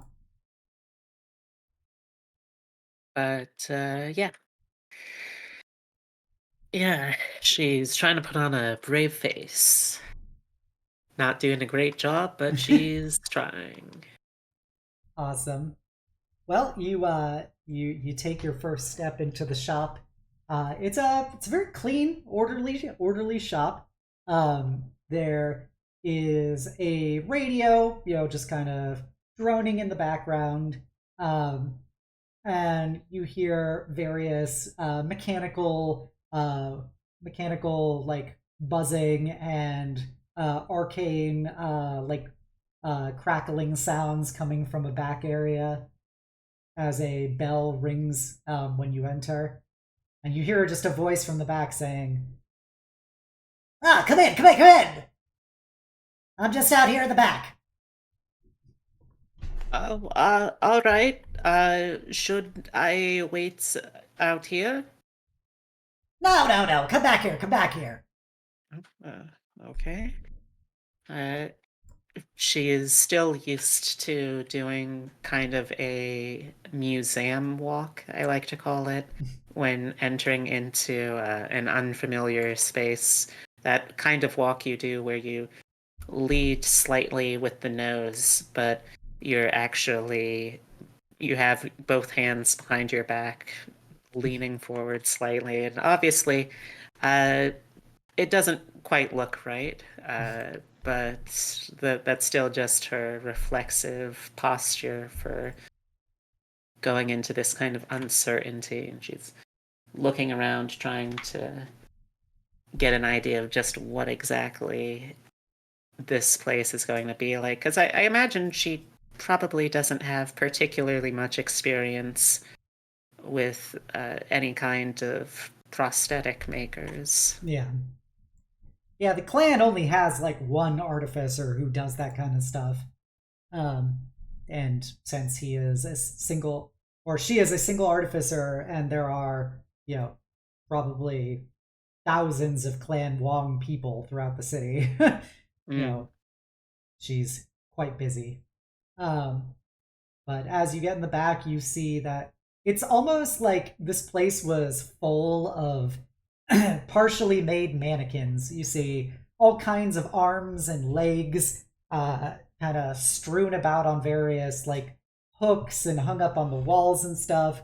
Many of them look to be like fully completed, and despite how seemingly haphazard the distribution of all these things is in the shop, they are all very well maintained and crafted, as your familiarity with engineering and stuff still shines through when Mm. you examine these. This is clearly a very talented artificer who is working at his best. You've encountered people with augmetics before, but usually they're very like industrial grade. Mm. um, Right. but these are, each one of them seems like you could imagine one of the nobles or like corporate executives and stuff in the city having something like this, like with filigree and everything on it. Mm. And at a workbench is a goblin with a big pair of goggles, currently using several, like, it's like an apparatus of hands and tools that is connected to what seems to be his spine, which is going and fiddling with what appears to be a mechanical leg, as he is, kind of humming to himself as he works. Oh, this is a very remarkable level of craftsmanship, Doctor. I expect that you are a fantastic asset to your clan. When you say that, he abruptly stops working, and you hear the machine of various arms and stuff coming out of his back kind of retract back, and he turns to look at you and lifts up his goggles, and he's got fairly dark green skin, and but bright like yellow eyes, and what is long black and white hair that has been pulled into several braids coming down the back of his head.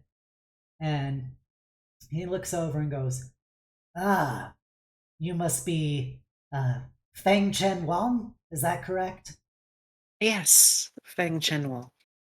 "Well, happy to have you, Miss Wang.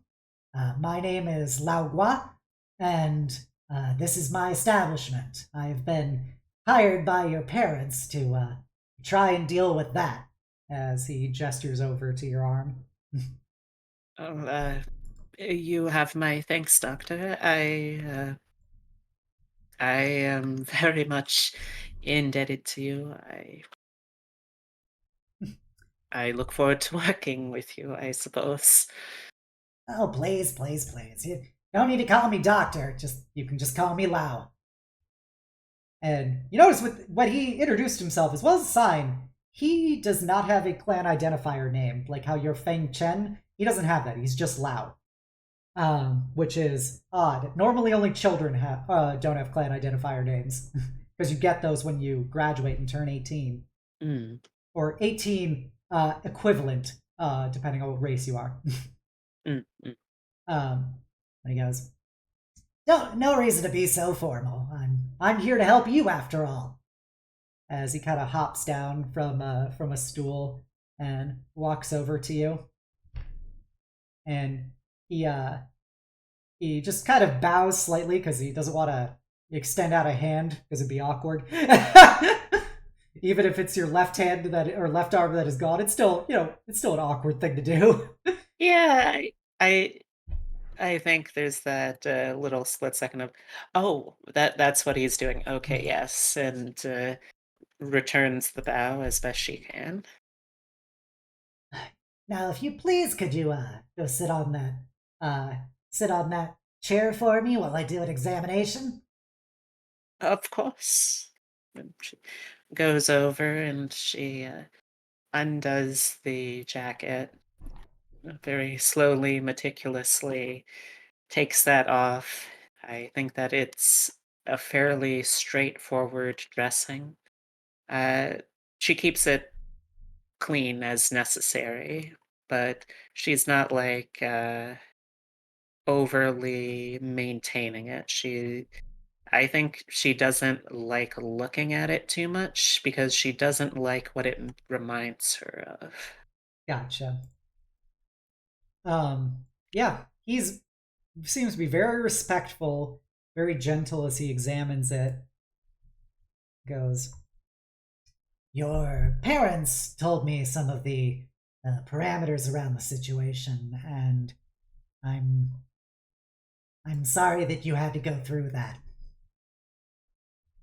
Well, ultimately, it was merely my own fault, you know. I was too distracted to be working where and how I was, and I ended up paying the cost for that particular overconfidence. He he kind of looks at you and goes, "Now, I I know how you must feel right now, but know that it wasn't your fault. This sometimes things like this just happen. It's not a personal failing by you. It's a side effect of the industrial world we live in." I think there's a moment where she's like mouth opened, about to correct him, like, no, no, I'm quite certain. I've gone over the situation many, many times. Ultimately, I was being too haphazard with my technique, but I think her her urge to correct is overridden in this case by like, well, that wouldn't be the properly polite thing to do. But don't worry, I'm one of the best in the town and possibly in the country. But you know, eh, the uh, the sales don't necessarily support that. But I we're gonna work through this together, and I'm gonna do everything I can to help you. Um, so as long as you're willing to help me out with this, we'll do everything we can and hopefully get you back out there being your best self. That sounds absolutely wonderful. I What sorry. Go. Oh, Uh, that's all right. Whatever it is that I can do to be further assisting in this regard, I am more than happy to do. He kind of just smiles and goes, sometimes just doing something for the sake of doing good is all you need to do and all that should be expected of you. Uh, I'm sorry, I'm not entirely sure I follow.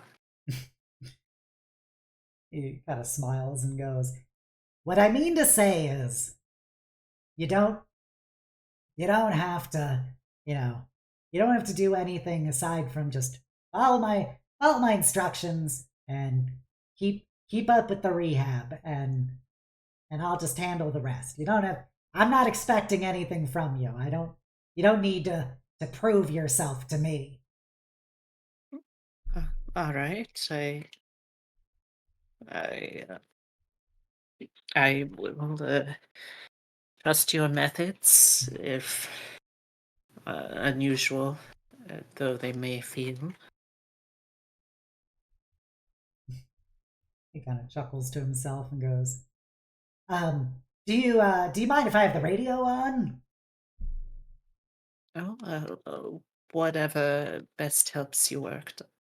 Mm, catches herself from calling him doctor. And Whatever best helps you work, Lau. he smiles and goes, "See, you're getting the hang of it." And with that begins a a slow road to recovery where you come by and Lao starts basically testing your site and or your the site of the injury, and sometimes it's kind of painful because he has to gauge the nerve interfaces and stuff. Um, but he's always very friendly to you, and he actually brings like snacks and drinks for you as he does all this. Um, and he begins working on just trying very simple attachments to the site, um, and to see how they interface. And one of the days he's doing this, he goes, "Yeah, it seems that there's a bit of a problem with the your own arcane signaling, and it seems to be interfering a bit with uh, the enchantments around the baseline augmetics. Now, this was probably why your doctor experienced such problems with a temporary prosthetic, but I'm now that I have properly analyzed the issue, I can assure you that this can be compensated for, and we can get you at least a baseline established while we work on getting you a more formal augmetic going forward. So this is really exciting news." That certainly sounds it. I did not realize that I was causing this particular complication, but I suppose that does explain a lot. He kind of looks at you and he goes, "Feng-chen, this is not like a cause by you. It's fundamentally it's a failure of the doctor when assessing you. He clearly didn't take in appropriate consideration of your own arcane abilities. Had he actually, looked closely at it, he would have been able to pick this up. That part is a comparatively simple fix. You just have to be aware of the issue. But thankfully, you're in my care, and I don't take such shortcuts." Arcane ability? Please, you've got to be aware that. And he kind of cuts himself off and goes, "Oh, and Jen, you have actually some, the baseline magical circuits form through your body for arcane channeling. Uh, that must have been missed in my assessments, I suppose. I can't think of any reason why that would have been ignored. Maybe they just didn't see the same potential that I do right now. But with proper instruction, you can actually learn how to harness some of these abilities. Well, I mean, certainly it sounds like it would be of great use in better enabling a prosthetic to be fitted. I suppose it wouldn't hurt to try and pick some of this up. Miss Wong, it's not just about the prosthetic. If you would like, it could be something just helpful for you to have. Just something to know how to do. Something maybe make your life a little easier.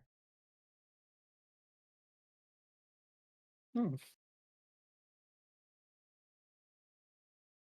And I suppose if I can make my own life easier, then I can also make things a little easier in my work. Uh, all right. Um, you, you know what? Sure. Of course. Yeah. I I would be more than happy to see just what I can do. Wonderful. Then how about this?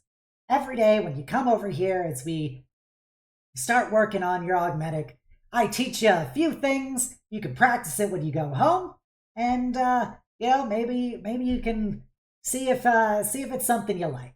You don't have to engage it. It might be helpful for you, but there's no requirement to do anything. Well, I've always felt better in the past knowing precisely how the things in my life work. I I should see no difference why something like my arm should be any different. All right, then it's just a puzzle that we're gonna work on together. Yes, I suppose it will be. See, that's the spirit. I knew you could smile. And over the radio, you hear, "And now we come to our special of the hour, the pernicious perils of Professor Yao.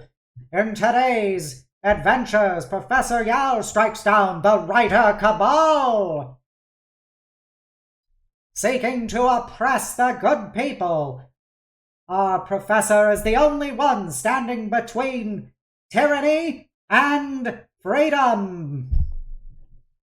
And you see Lau gets super excited with this, and he's like, "Oh, don't mind if I turn it up a little. I just love this show so much." Oh, whatever helps you work, Lau. You're learning. You're learning. And he starts working, and over the coming days, he works on your arm.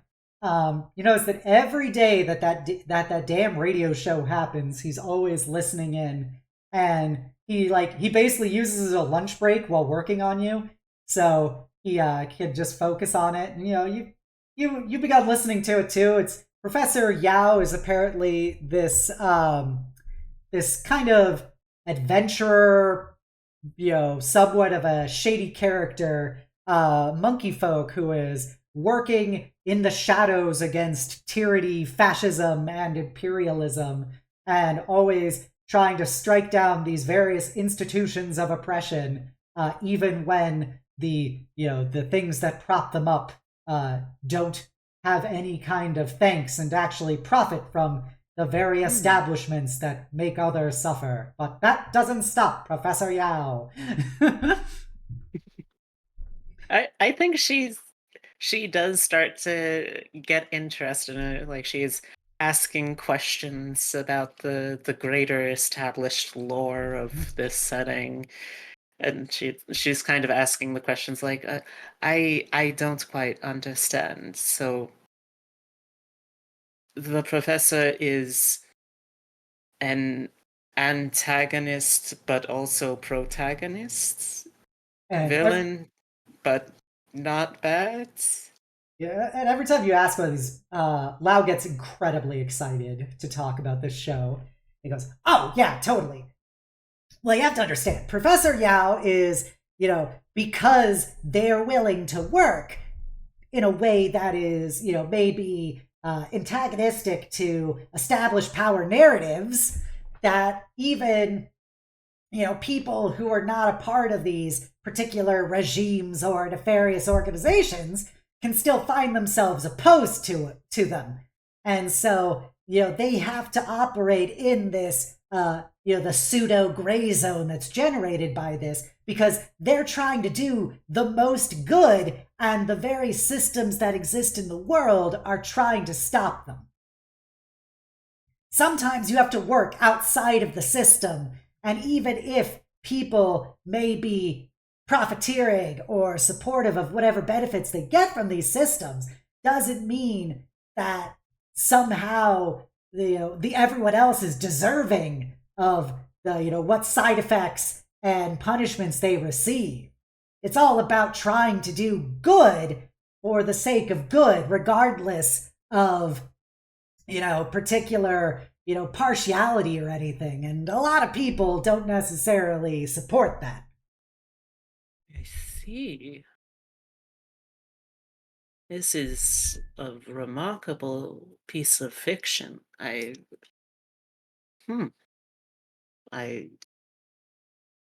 have not considered that viewpoint before.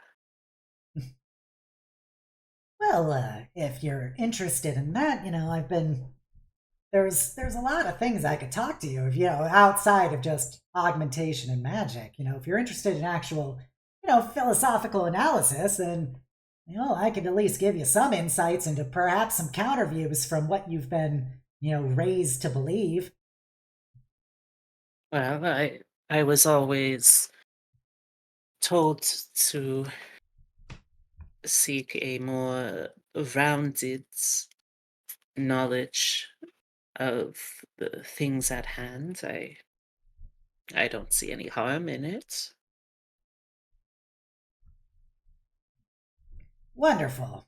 Well, you know, I can give you some education about it, and maybe even when you walk away from here, you might give you a new way to think about things. Of course, it has been a little while, I'm afraid, I uh, since I learned simply for the sake of learning. Well, then there's no time like the present. And with that, over the next further days and weeks, um, he sets up a very limited augmetic for you to kind of just give you the familiarity rehab of it, as he is familiarizing your helping you familiarize yourself with relearning how to use your own body again. And in addition to that, he's also been helping you practice some channeling of arcane abilities. To he's taught you how to do like mending and stuff. You've always been mending your clothes, but he's taught you how to do it with magic, and it actually like fixes things. And he shows you some prestidigitation stuff you can do to get the bloodstains out of like your clothing and everything. And while he's also doing this, as you start getting more familiar with the magic as well as with your arm, he has been actively engaging you in the process of making your new like permanent augmetic arm. And it's kind of nice. Like your education with arcane engineering is, this wasn't exactly what you were, trained to do, but you see a lot of the principles are shared, especially when you literally have some arcane ability you can use to supplement the, how it's supposed to work scientifically. You can, kind of fill in some of the gaps and stuff with being able to use magic to supplement it. Absolutely, yeah. I I think one of the first cantrips she uses for any amount of time is a mage hand, Mhm.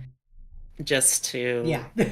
try and get used to the the mental responses and feedback of having a limb that is both part of you and also separate from you, standing in as they're working on that.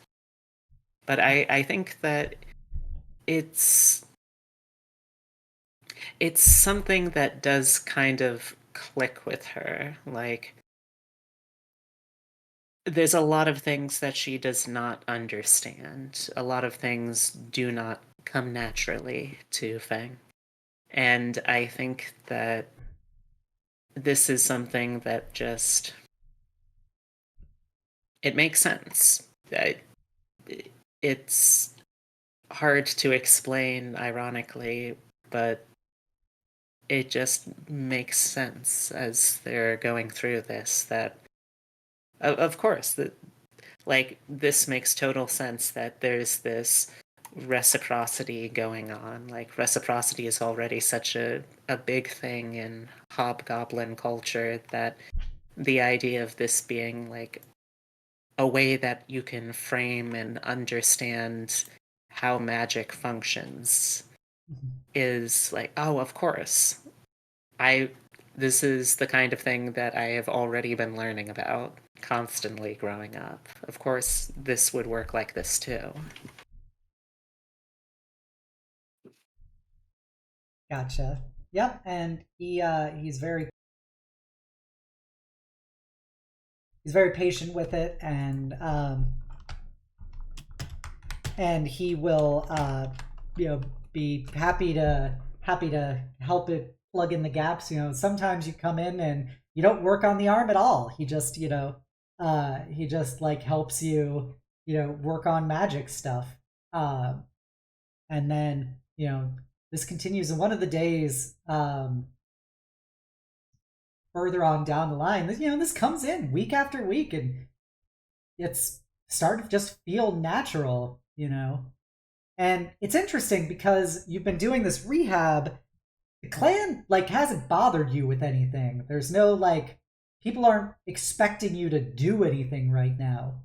And it's just you and Lao getting to just work on stuff and learn things and listen to him rant about the lore of this radio show that he's obsessed with.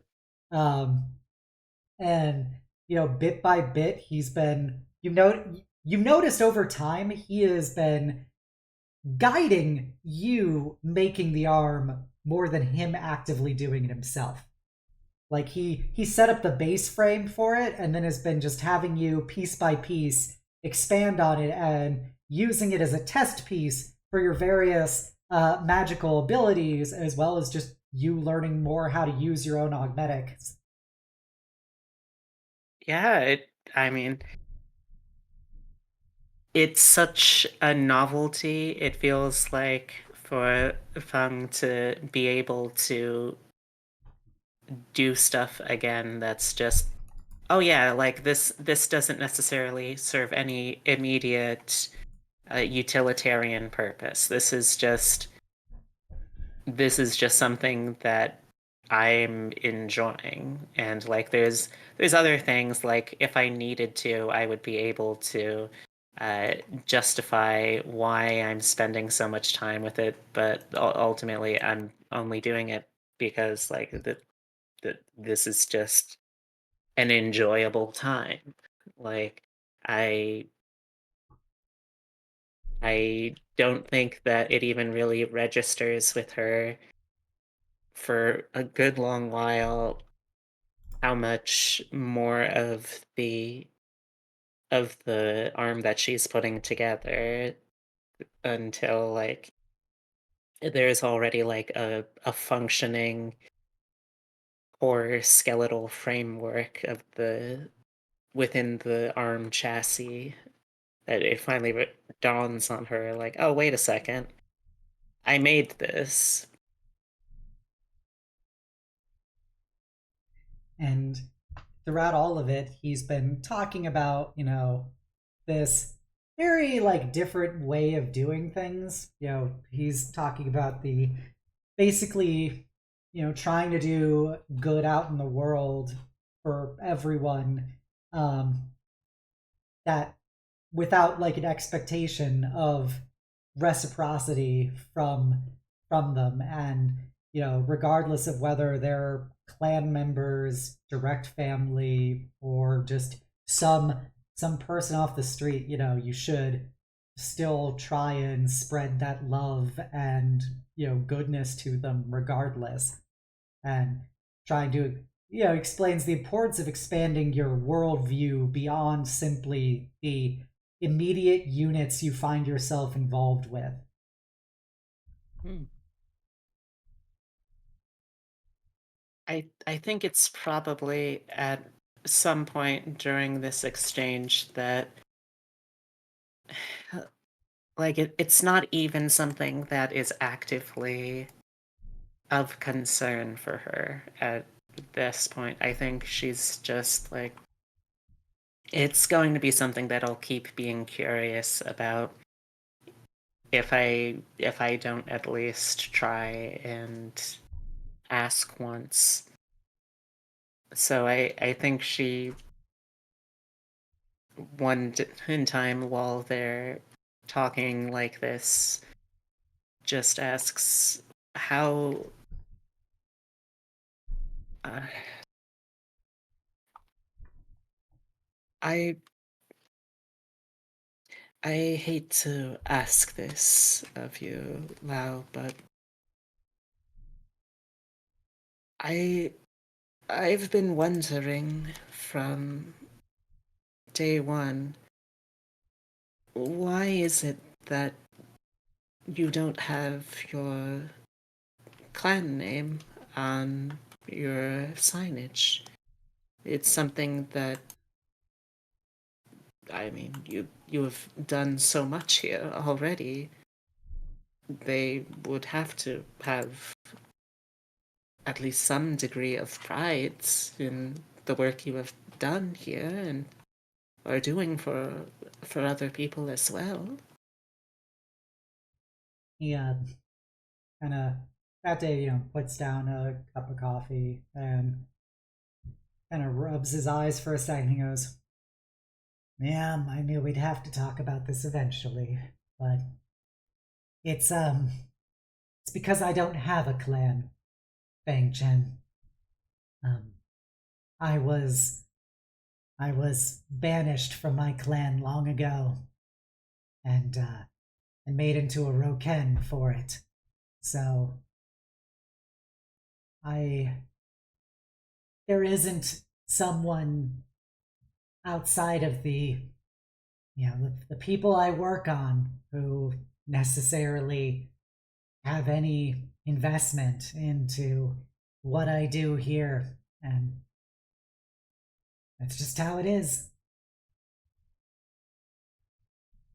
Oh, I am so sorry. I didn't realize you. I didn't realize you had uh, gone through such a loss. It's I lost many things when I was banished, but I stand by the convictions that led me to that position in the first place. I By losing something, I've gained many things in exchange. I tried to explain to them what I've been telling you all along, that we have concerns in this world beyond family, beyond clan, and what we should be doing is based on the good to others, the good to ourselves, the good to the world around us, rather than the fealty we hold to clan, to the self-centered advancement for wealth and power that becomes too much of a focus, especially when you begin abstracting yourself beyond yourself. When you only view yourself as a part of a greater whole, much like Professor Yao, sometimes doing the right thing for others brings you contra to other people who might be profiting from the very things that bring others down. So, for that, and my refusal to do what my clan mandated I should do, I was banished. And here I am today, helping a charming young girl discover herself. Not because anybody told me to. I got paid to, sure, but, there's plenty more reasons I keep having you come back here to teach you. I think there's more to you than even you see in yourself.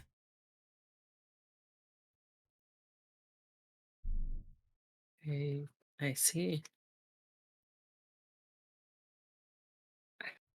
I must apologize. I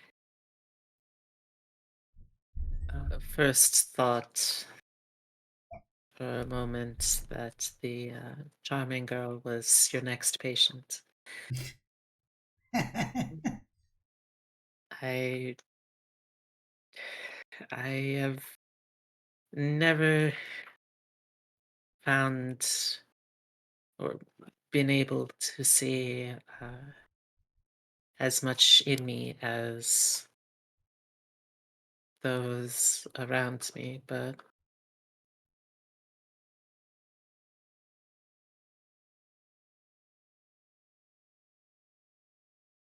I suppose I just must take some things on faith until I uh, learn to more properly take the compliments. But uh, thank you for whatever that is worth. I don't yet fully understand what it is that I am uh, capable of, or what good I would be capable of providing, but I, I can certainly try.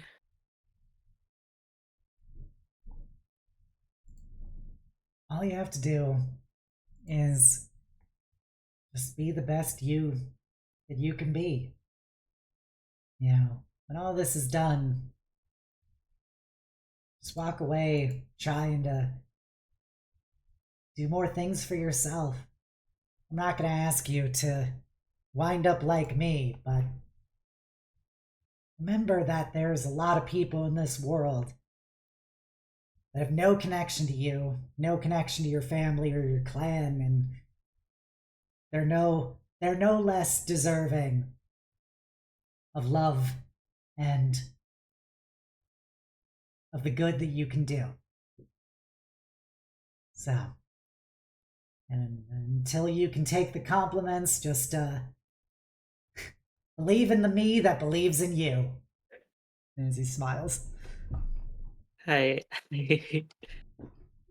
I don't understand, but I don't understand many things, and I think I understand enough of the sentiment, at least. Uh, I I don't know how long it will take until I can truthfully say that uh, I find myself no longer wanting for reasons for a compliment, but I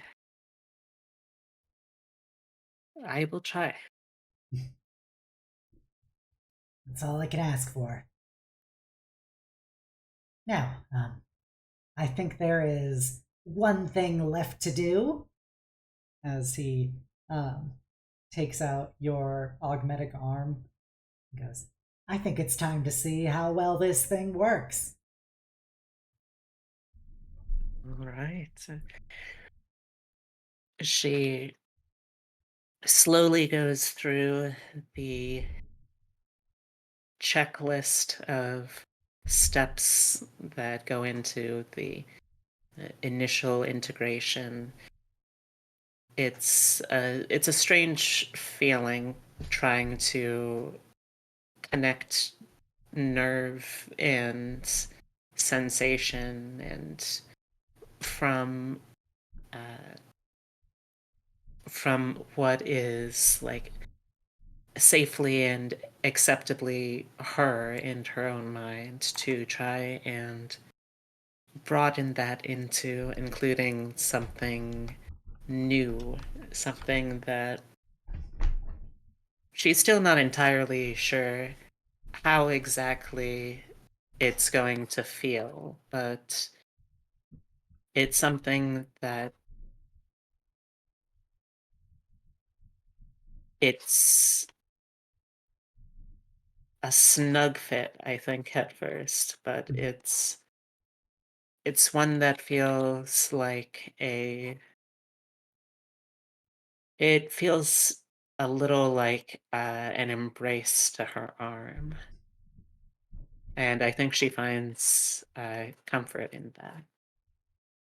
And as it embraces, you find that you don't know how much of it is the fact that you basically made this yourself under his guidance, or how much of it is the fact that with the arcane ability you've been discovering, but the interface just clicks so much more naturally than perhaps even your actual left arm did. Mm-hmm. You feel just energy can so freely flow through your body into this arm and back. It's kind of eye-opening in a lot of ways. Yeah, And it feels right. This feels right. Lao looks up at you and goes, You did a good job, Feng-chen. You did a good job. And I got nothing left to teach you. I guess you're always welcome to come back here. I will always happy to see you. But this next story it's all on you. Maybe take into consideration what I said. Maybe decide to write it yourself. Well,